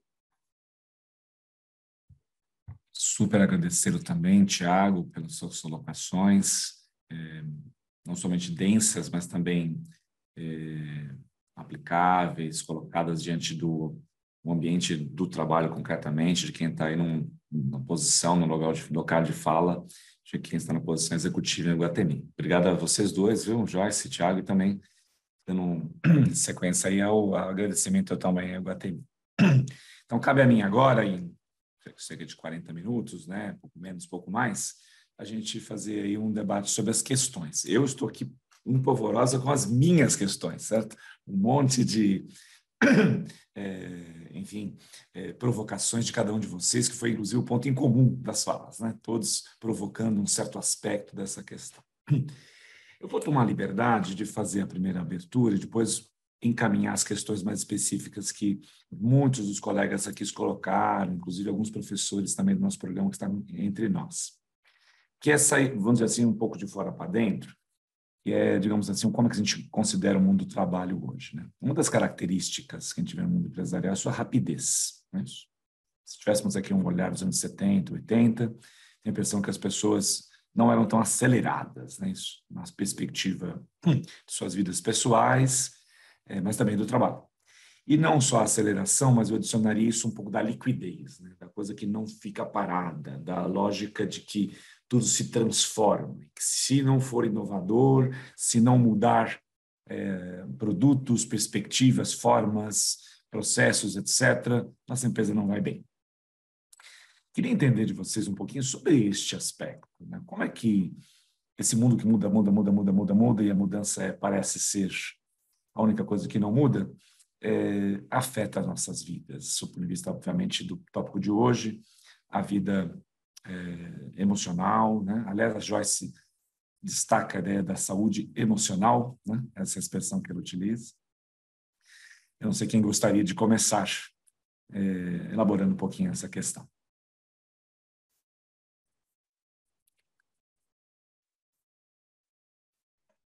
Bom, no Professor silêncio, Augusto eu. simpatizou com a pergunta. O Augusto simpatizou. Eu ia votar no Augusto mesmo. Meu voto vai para o Augusto.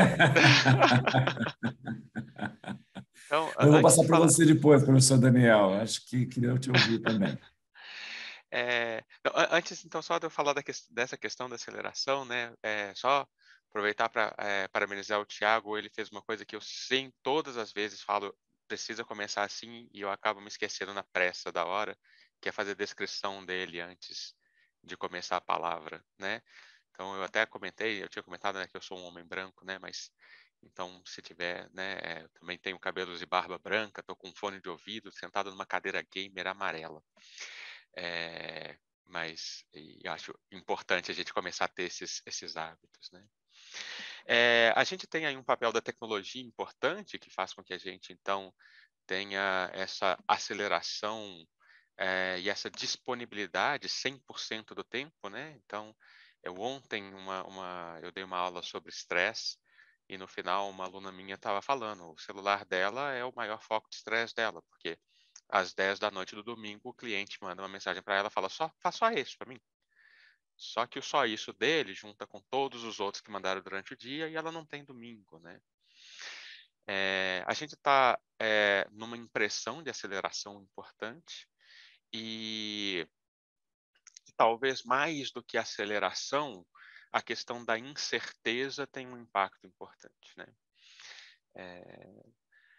Eu não sei, depois historicamente uma hora dessa a gente vai ter que ver o quanto isso mudou ou o quanto, né, toda geração tem essa impressão, né? Vamos pensar aí que eu quando ia dormir de noite, né? As pessoas que são mais jovens, mas eu quando ia dormir de noite tinha medo de guerra nuclear, né? Eu tinha medo de morrer, né, na guerra nuclear, enfim.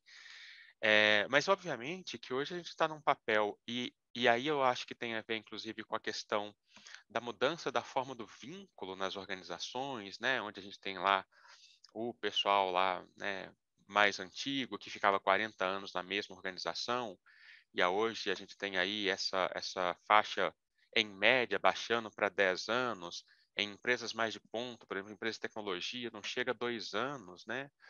Essa impressão de que as coisas estão passando muito, muito rápido porque a gente não tem nenhuma constância. E, obviamente, isso vai gerar um estresse adicional, né? Vai gerar um impacto adicional.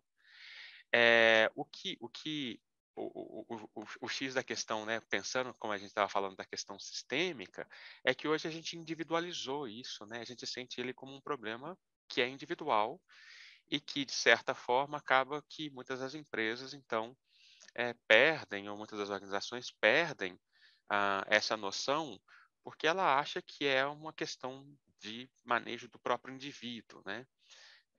E nesse sentido, de novo, acho que o importante é, se está tudo mudando, todo mundo tem que estar nesse barco junto, todo mundo tem que compreender.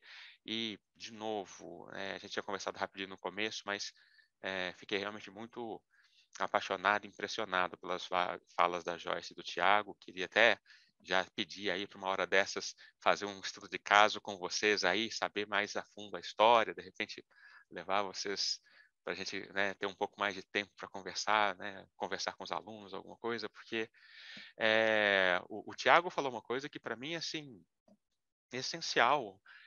Né, quando ele fala que ele pode sentar com a equipe dele e falar, vou passar por um período difícil, estou passando por um momento difícil na minha vida, né? O momento em que a gente começar a virar e falar assim, gente, a gente precisa de se dar apoio porque está tudo mudando de uma hora para outra, né? Eu acho que a gente consegue começar a trabalhar com essa problemática, né? Não sei se eu respondi exatamente, mas acho que vai um pouquinho nesse sentido. Excelente. Bola com você, professor Dr. Daniel. Mudança implica em estresse, né? Fato, assim. Quando a gente está numa situação e precisa mudar de uma situação para outra, o nosso organismo reage de uma maneira a nos preparar para essa adaptação de um estado para o estado adicional, para o estado seguinte, né? Para o estado sucessivo. Então, mudança implica em estresse, logo, mudanças mais constantes implicam um estresse mais constante. Agora, estresse é meio que nem ovo. Ovo. Porque ovo, anos 70 fazia bem, anos 80 fazia mal, anos 90 fazia bem, anos 2000 fazia mal. Eu não sei mais se ovo faz bem ou faz mal, depende de onde, do jornal, de que época que você lê, né? Chocolate, assim, chocolate faz bem, chocolate faz mal. A última notícia que eu li que chocolate fazia bem, eu parei de ler notícia. Para mim faz bem, eu não paro por aí. E o estresse é um pouco isso, porque o estresse já foi considerado um grande vilão, né? Não, o estresse vai nos matar, etc. Mas a verdade é que o estresse por si só, ele não significa um problema. O estresse é uma reação do nosso organismo diante de situações que a gente precisa mudar. Quando ele é excessivo, quando ele é contínuo, quando ele é crônico, aí ele pode se tornar um problema. Mas aquela ideia de que um pouco de estresse é bom e muito estresse é ruim, primeiro, tem uma base para isso, a curva Yerkes-Dobson, que chama, né? Quando o estresse vai subindo, é bom quando passa de determinado ponto, começa a cair a sua performance. Vem de uma experiência que eu vou contar muito rapidamente, feita no começo do século XX, que o Yerkes e o Dobson, cientistas, colocaram um ratinho no labirinto, e aí tinha uma saída mais clara e uma saída mais escura. Se o ratinho ia para mais clara, ganhava comida, para mais escura, tomava choque. E quanto mais eles aumentavam o choque, mais rápido os ratinhos aprendiam a não ir para a saída escura.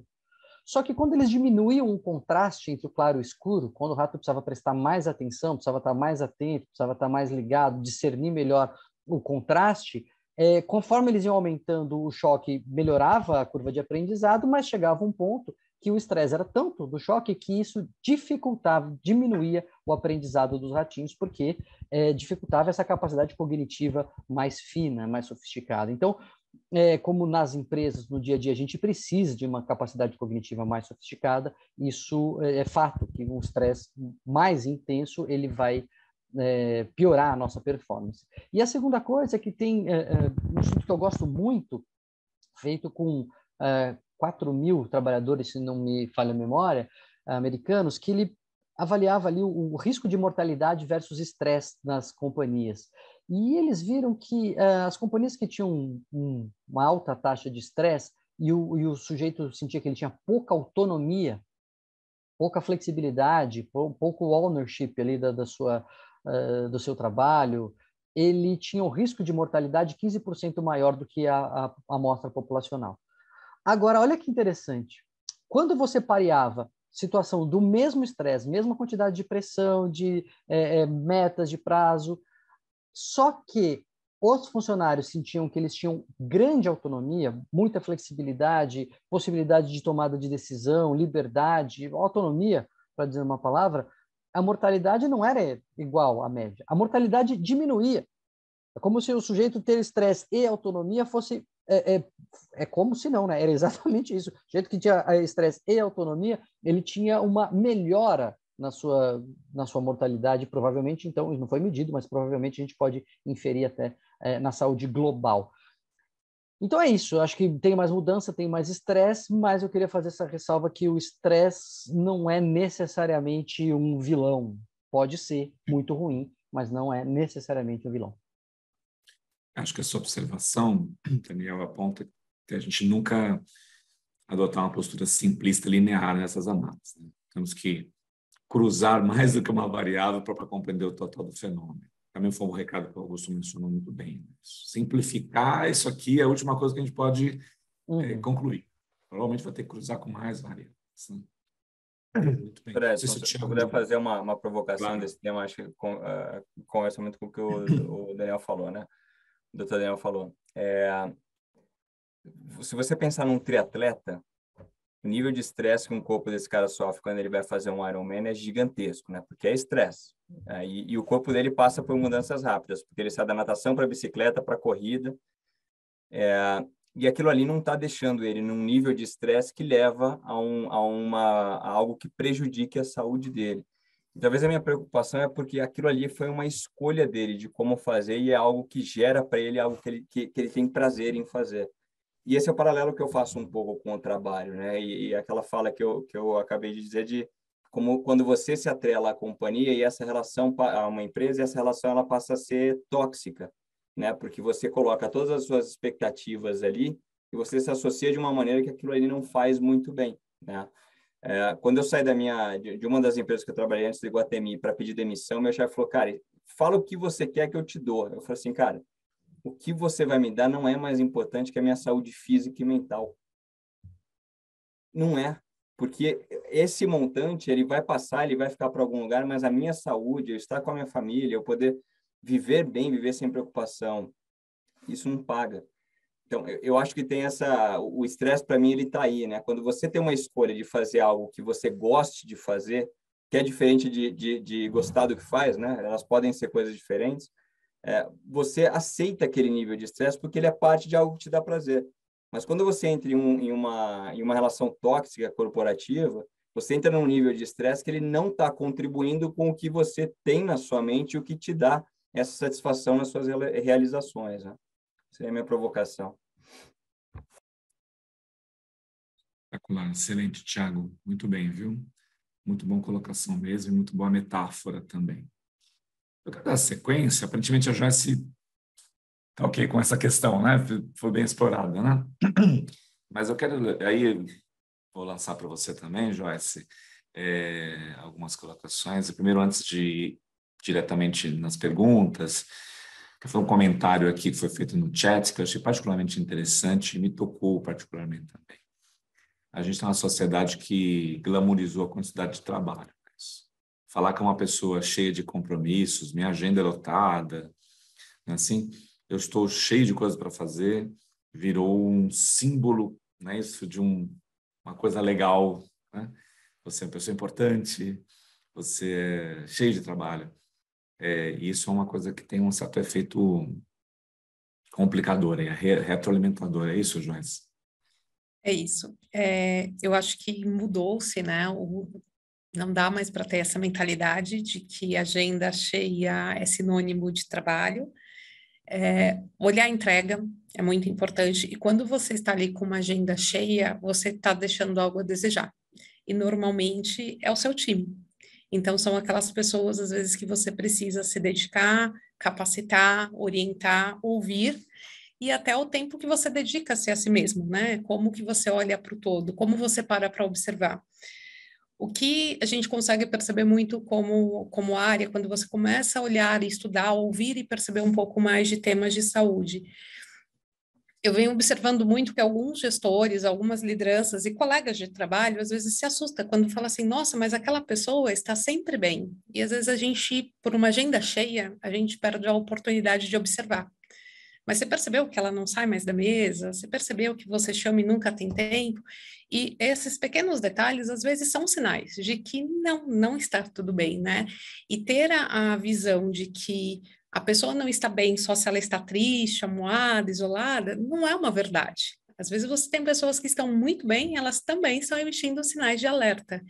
E quando você está ali com uma agenda totalmente conturbada, você não consegue nem perceber se você está precisando de ajuda, né? Então, é importante ter pausas, é importante ter prioridades, é importante ter um tempo de sentar na mesa, o tempo do quando eu paro para focar, em que momento eu paro para olhar e perceber se tudo que eu planejei, tudo que eu já implementei está dando resultado.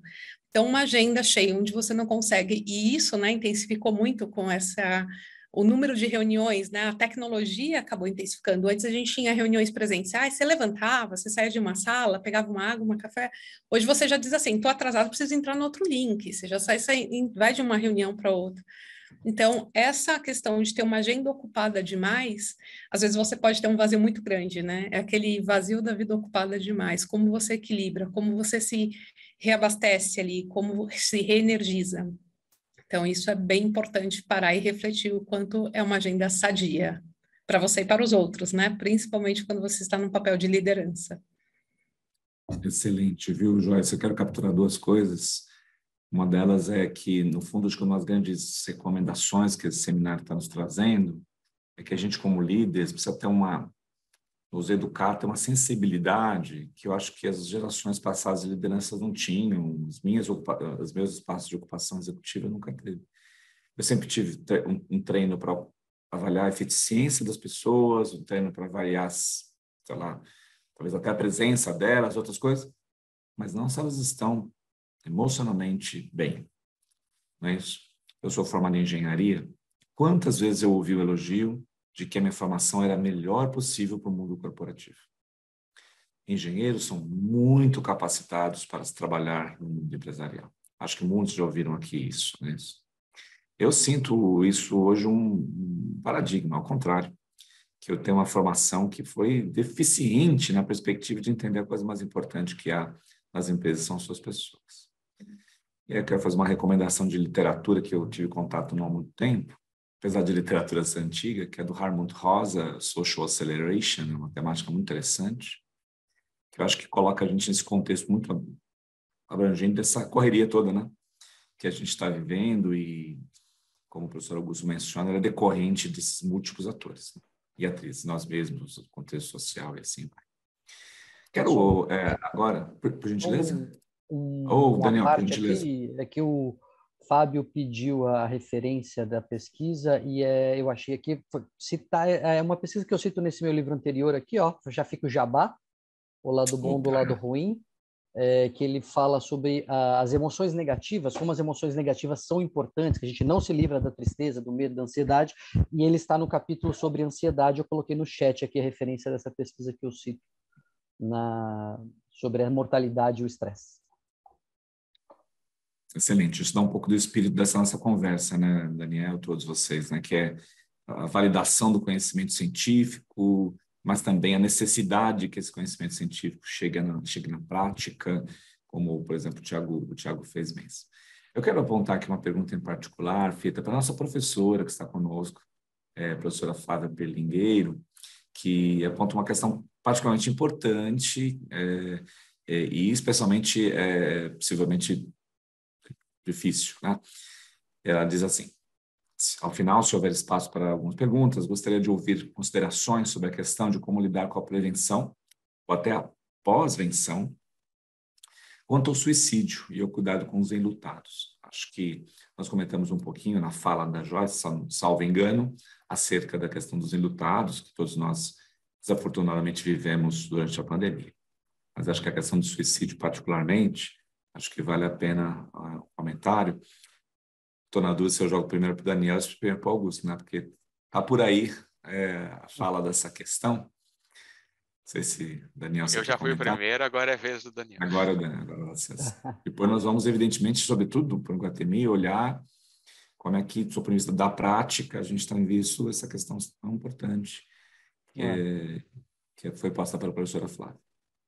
O tema está quentíssimo, né, Edson? Porque nós estamos no Setembro Amarelo, que é o tema de mês de conscientização e prevenção do suicídio, que é o mês que as empresas lembram que eu existo. Então, estou fazendo palestra, assim... ontem eu fiz 2 palestras no mesmo dia. Felizmente, eram online, então deu para fazer as 2 em lugares diferentes no mesmo dia. Tem muita coisa que eu reflito sobre suicídio. Eu até sugiro aqui, de novo, sem brincadeira, agora... os vídeos, eu fiz vários vídeos, todo ano eu faço um vídeo sobre o tema, claro, né, quando chega setembro. Então, se eu puder ser muito conciso aqui, juntar bastante coisa que eu tenho refletido, a primeira coisa mais importante, que conversa diretamente com o que o Augusto falou sobre o sofrimento, suicídio não tem uma causa. Primeira coisa, quando sai a notícia, fala assim, se matou o moleque, era o vestibular. Se matou o funcionário, era a pressão do trabalho. Se matou fulano, porque a esposa largou. Não. Porque tem um monte de gente que é largado pela esposa, que está no vestibular, que está na pressão e não se mata. Então, esses fatores não são causa. Eu tenho uma palestra específica só sobre o suicídio, mas ela se resume a 3 pontos que estão associados em praticamente todos os casos. A presença de um transtorno mental, não é 100%, mas é muito frequente. Por quê? Porque ela vai linkar com o segundo fator, que é uma crise que a pessoa perceba como insuportável e insolúvel. Porque é a desesperança. O suicídio vem do sujeito que não aguenta mais aquela dor e não vê saída para aquela dor. E, normalmente, na vida, a gente sente que dá para aguentar mais um pouco, a gente se convence que daqui a pouco passa, e a gente vai levando. Para o sujeito sentir que a crise que ele está, que pode ser real, para ele sentir que é insuportável, insolúvel, normalmente ele tem um transtorno mental. Não necessariamente, pode ser que aquela crise seja percebida assim, sem o transtorno mental, mas é o mais comum. Em terceiro, acesso ao meio letal. Então, presença de transtorno mental, situação de crise, percebida como insolúvel e insuportável, e acesso ao meio letal. São 3 pontos que estão normalmente associados e nos quais a gente pode interferir, como diminuindo o estigma da saúde mental, para que as pessoas procurem tratamento, que é o que a gente tem feito aqui, que é o que é a experiência do Iguatemi, por exemplo. Gerenciamento das crises, acesso das pessoas e cuidado das pessoas em sofrimento. O cuidar é prestar atenção, e restrição ao acesso aos meios letais. Então, a gente nunca vai conseguir prevenir todos os casos, mas se a gente fizer isso, a gente consegue pelo menos diminuir boa parte deles. Resumir aqui em 30 segundos, não, mas em 2 minutos, bastante, mas enfim, tem muito para a gente falar. Eu sugiro ali esse material que são os vídeos que eu fiz. Augusto. Obrigado, Daniel. Eu queria colocar mais um ponto, e assim, eu concordo com os 3, com esse cuidado que eu acho que é importante, que é o transtorno mental, né? A gente não pensar que isso é um transtorno mental, então que tem que ter CID, etc., mas que pode ser uma condição da pessoa e que pode ser, inclusive, por um momento de vida e não porque ele foi diagnosticado na infância como, né? Então é importante. Mas eu queria acrescentar, porque eu acho que é aqui que a gente também pode, talvez, atuar um pouco, a questão do suporte social, né? Psicologia social, né? A gente não adianta a gente puxar a sardinha para o nosso lado, mas enfim.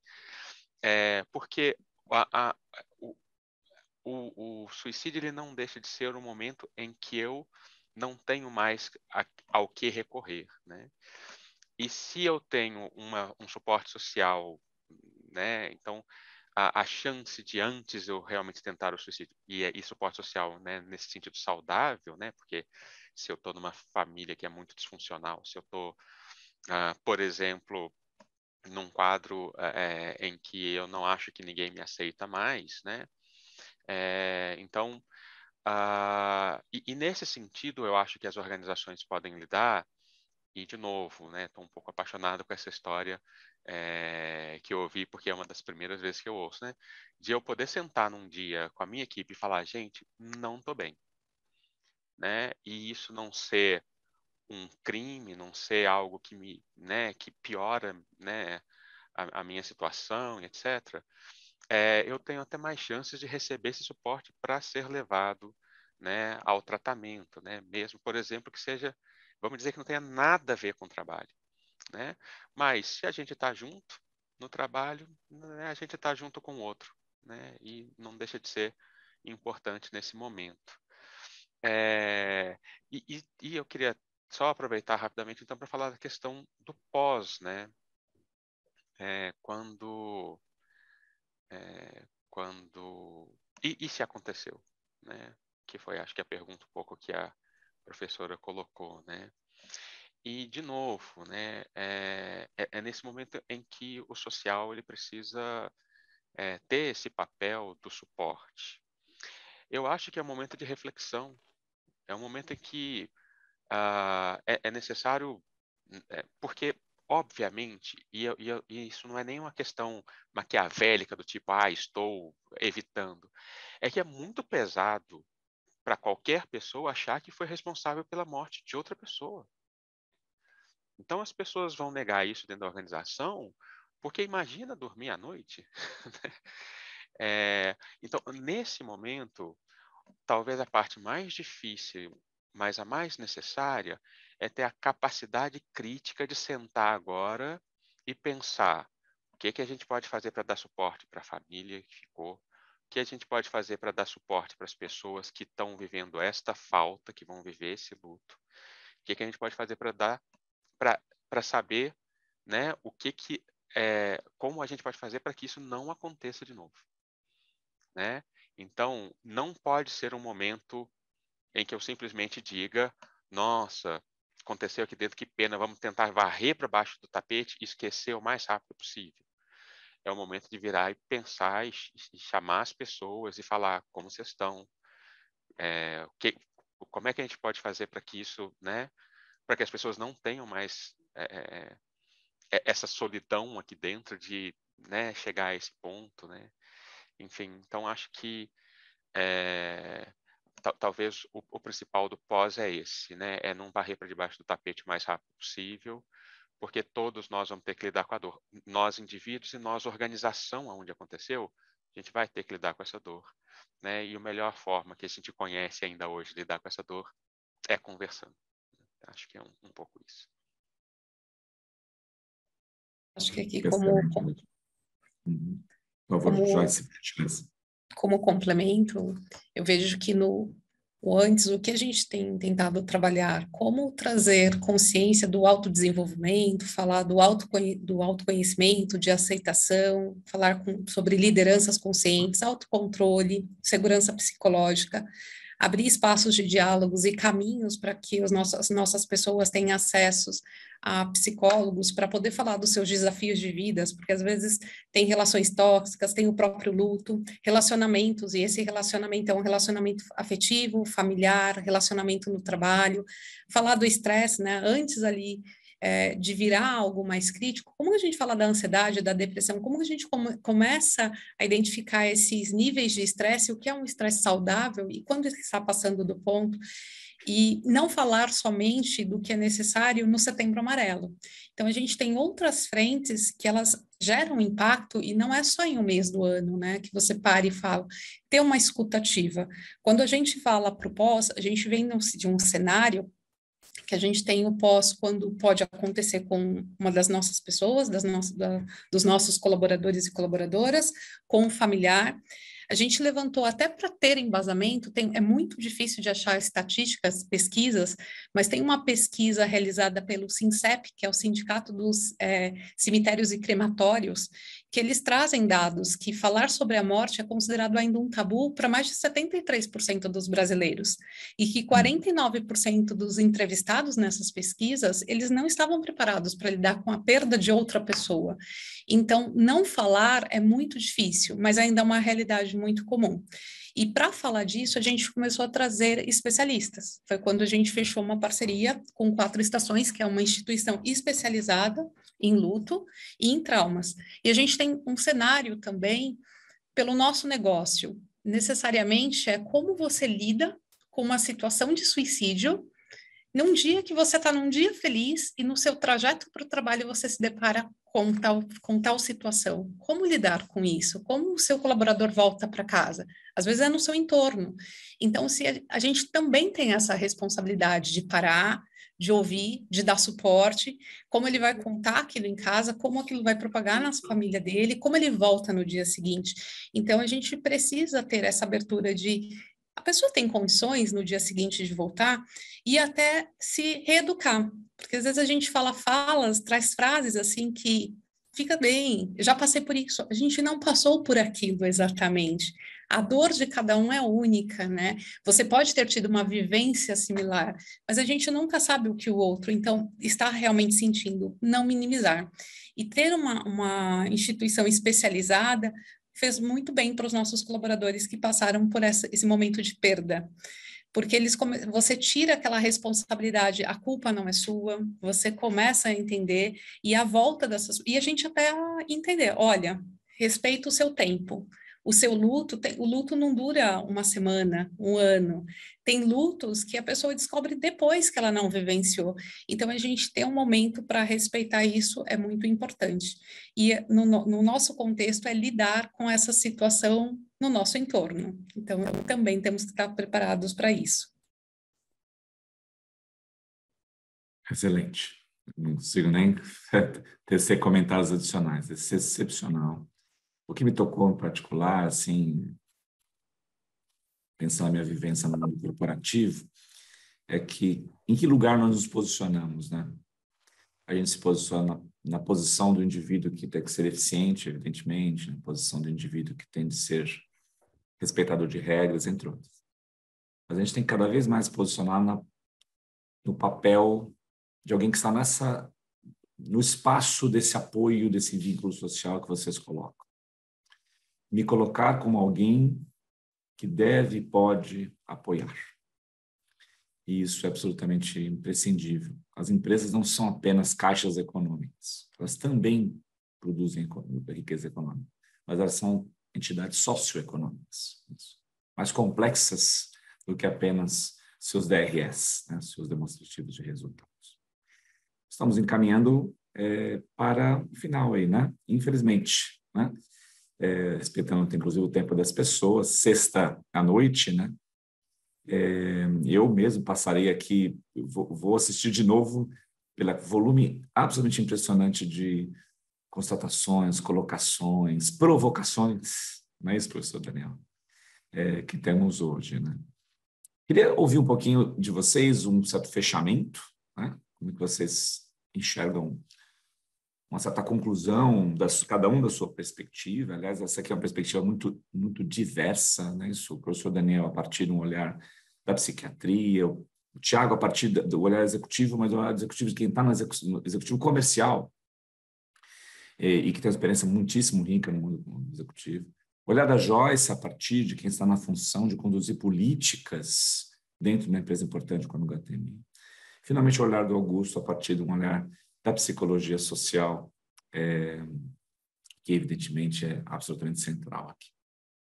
Eu vou adotar o critério de quem está com o microfone aberto, professor Daniel. Foi por acaso.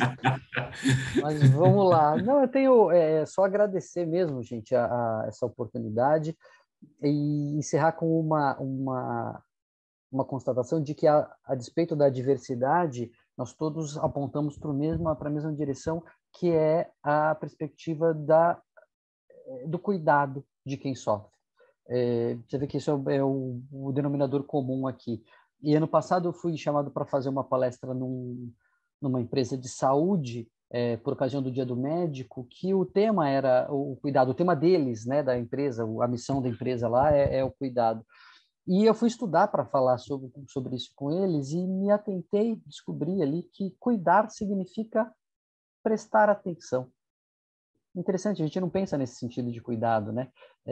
Quando você está numa estrada esburacada e está lá, cuidado com o buraco, não significa que você tem que ir lá pegar o buraco no colo, tapar o buraco e tratar bem dele. Cuidado com o buraco preste atenção que tem buraco. Então, se a gente prestar atenção nas pessoas, a gente vai estar fazendo tudo isso do que a gente comentou aqui. E lembrar uma frase da Cecil Saunders, que é a fundadora dos cuidados paliativos, uma pessoa, assim, muito especial. Ela diz o seguinte: o sofrimento só é insuportável quando ninguém cuida. Então, se a gente tiver esse olhar, e eu falei isso ontem numa das palestras, ninguém tem que virar psicólogo ou psiquiatra ou cuidador na empresa, cuidador profissional, terapeuta. Mas se a gente tiver atenção para isso, a gente vai pegar. A gente vai reconhecer o padrão e a gente vai abrir essa porta. Falar assim, posso te ajudar? É só isso. Isso já é muito que a gente pode fazer. Então, agradecer e convidar todo mundo ali. Ele já colocou aqui no chat, mas convidar todo mundo que estiver em São Paulo, que quiser trocar um pouco mais uma ideia. Sexta-feira que vem, temos hoje o programa de sexta-feira, na sexta-feira que vem tem lançamento do meu novo livro com a editora Sextante, chama Rir é Preciso, está aqui mais um jabazinho. Rir é Preciso, um livro que eu investigo o humor, o papel do riso e do humor nas nossas vidas, e vou ter um bate-papo muito legal com o Wellington Nogueira, que é o criador dos Doutores da Alegria no Brasil, na livraria da Vila da Fradi Coutinho. Todos convidados, sexta-feira que vem, às 19 horas. Se não, pode comprar na Amazon também, que a casa agradece. Valeu, Edson. Obrigado, Thiago, Joyce, Augusto, Lilian. Obrigado a todos que ficaram aí com a gente até o final. E um comentário para rir sobre sua colocação sobre o ovo, etc. Olha, se falarem para mim que o vinho faz mal, eu já acho que é fake news. É isso. Então, tamo junto. Quero também deixar vocês livres para quem é que quer fazer a próxima colocação aqui. Talvez o Tiago, talvez a Joyce. Joyce, ordem de abertura de microfone aqui. Joyce, por gentileza. Bom, a gente tem uma missão dentro da nossa área de recursos humanos que eu acredito muito, e eu acredito que tudo que a gente constrói e propõe deve ter o fundamento básico de colocar as nossas pessoas sempre no centro da experiência dos nossos clientes. Então, como empresa, o que a gente quer ofertar para os nossos principais clientes, a gente precisa ofertar para as nossas pessoas. Então, a gente precisa garantir que a gente tem, que as nossas pessoas vivenciem isso, vivenciem essas experiências. Então, a gente tem que fomentar cada vez mais isso. E quando a gente olha para a saúde, a gente tem que buscar essa humanização, buscar esse bem-estar, e a gente tem que sempre olhar, ter esse olhar diferenciado para olhar o quanto a gente é exemplo e o quanto a gente consegue, de fato, aplicar o que a gente coloca para as nossas pessoas, para as nossas equipes e para nós mesmos. Excepcional, Joyce. Muito obrigado mesmo. Primeiro, agradecer. Também para agradecer a oportunidade e a presença de todos vocês, né, que ficaram, e poder contribuir e ter a escuta de todos vocês, né, ouvir contribuições tão ricas. Muito obrigado. E agradecer também Daniel, Augusto, Edson, a Lilian, a Lívia, a Joyce, todo mundo que participou disso, a Fia e todo mundo que está aí ouvindo a gente. Acho que tem 3 mensagens muito importantes. A primeira é, a gente continua hoje no mundo com uma estatística horrível que 80% das pessoas pedem demissão por causa dos seus chefes, dos seus superiores imediatos. E o que me leva ao ponto muito importante que as lideranças e as companhias precisam ter com muita clareza, e os próprios indivíduos na formação e crescimento deles dentro do ambiente organizacional, que pessoas não trabalham para empresas, pessoas trabalham para pessoas. Isso é super importante.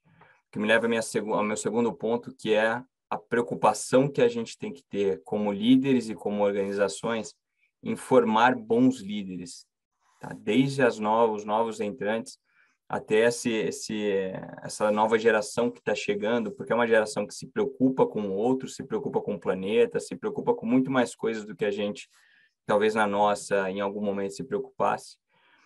E formar essas pessoas para que eles sejam não mais um robô que está ali de trás, pensando em quem produz mais, e sim em líderes que têm novas capacidades que precisam ser desenvolvidas para que as pessoas tenham equidade no ambiente de trabalho, para que a empresa dê as ferramentas para que cada indivíduo que tem ali consiga fazer o seu melhor dentro de um ambiente saudável. E, por último, dentro dessa formação dos profissionais, a gente garantir sempre, cara, que tem 2 coisas que a gente não pode perder como novas capacidades que um profissional precisa, já não mais opcional dentro de uma liderança humanizada, que é exercer de maneira muito profunda a empatia, né? Para quem quiser ler, tem a biografia do Satya Nadella, que é o CEO da Microsoft. Em inglês chama Hit Reset, eu não sei em português o nome. E ele faz uma provocação muito interessante. Ele diz o seguinte: se você passar na rua e você vê um bebê abandonado no chão chorando, o que você faz? E aí muita gente responde, né? Ele chama a polícia, liga para social services, alguma coisa, e ele fala assim: pega o bebê no colo e abraça ele. Isso é empatia, porque o que a criança está chorando ali é porque ela precisa de alguém para abraçar e para manter ela segura. Ela não está precisando da polícia, ela não está precisando do bombeiro. Então, empatia não dá mais para um líder do presente e do futuro viver sem. E o outro é vulnerabilidade. Para quem aí é nerd, como eu sou um pouquinho, e gosta de, por exemplo, filmes da Marvel ou histórias em quadrinhos, o grande sucesso que os super-heróis fizeram na história da sociedade é mostrarem que eles têm defeitos como nós, né? Ou seja, o Homem-Aranha pode pegar um ônibus nas costas, mas o cara tem que entregar pizza para pagar o aluguel. Então, nós não somos super-homens, né? Nós somos seres humanos, e ser vulnerável, pedir ajuda, olhar para o lado e falar, cara, eu não consigo mais, precisa ser algo encorajado, incentivado e liderado pelos gestores das companhias a ser algo normalizado dentro das organizações. E obrigado a todo mundo aí pelo tempo, e bom final de semana, sucesso para todos. Excepcional, Thiago. Muito, muito tocante as suas falas, excelente. Também recomendo o livro do Satya Nadella, que o pessoal que está colocando as citações, e muito rica a sua fala. Muito obrigado mesmo. Professor Augusto Gá. Até vou terminar aqui, o meu filho acabou de aparecer aqui cobrando, sexta-feira, 8 da noite, não está na hora de trabalhar mais não. Então, só para terminar rapidamente, acho que a única coisa que eu queria dizer é que eu saio daqui muito esperançoso, na verdade, por conhecer iniciativas como essa do Iguatemi, né, por cada vez mais ter notícia de que as pessoas estão entendendo, as lideranças estão entendendo essa importância, por estar aqui com alunos da FIA, que são alunos, né, muitas vezes ligados aí ao mundo corporativo e que deram um espetáculo aqui no chat de informações e de interesse sobre o tema, porque é um tema difícil, né? É um tema, falar sobre o sofrimento mental ainda é um tema difícil, né? Não é só sobre a morte, né? O Daniel falou, simplesmente falar que está com depressão já é um problema. Mas uma das coisas que a psicologia nos ensina é que aquelas coisas que a gente mais tem medo de falar são aquelas que mais nos fazem sofrer.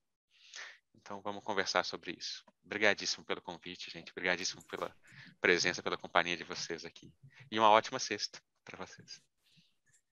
Muito obrigado, viu, Augusto? Muitíssimo obrigado pela fala mesmo. Aliás, então, obrigado a todos e a todas. Quero estender esse agradecimento às pessoas que estão aqui conosco, né? Toda a nossa audiência, boa parte delas é aluno do nosso programa Stakeholders SD, outros que estão aqui como nosso convidado. O pessoal está colocando, a Lilian já colocou um sextou, né? A Auxília tinha levantado, já que é um sextou bem diferente, um sextou reflexivo, né? Um sextou que nos faz pensar sobre nós mesmos, né?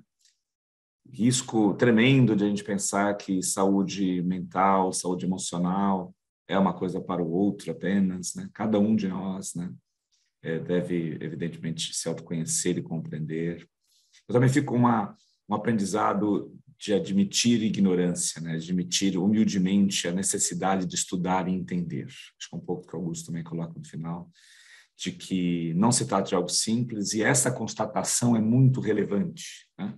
Porque nos faz buscar conhecimento, que é sempre muito importante, e que é um pouco que esse programa tenta fazer com esse público maravilhoso que está aqui. Cada um de vocês, Daniel, Tiago, Joyce, Augusto, Lívia, Lilian, esse timaço que fez aí isso tudo acontecer. O evento não se dá entre 18 horas e 20 horas, se dá no momento em que a gente concebeu, no momento em que todo o trabalho logístico, agenda foi feita, o time de TI, super, super obrigado. Então, esse sextou aí que a gente fica, né? Que bacana. Então, espero que a gente ria mais, né, Daniel? É isso, rir é preciso. Vamos lá. Amigos, muito obrigado. Lilian e Lívia, muitíssimo obrigado também a todos vocês e todas. Valeu, gente. Tchau. Tchau. Obrigado, tchau, Joyce, gente. Thiago, a todos.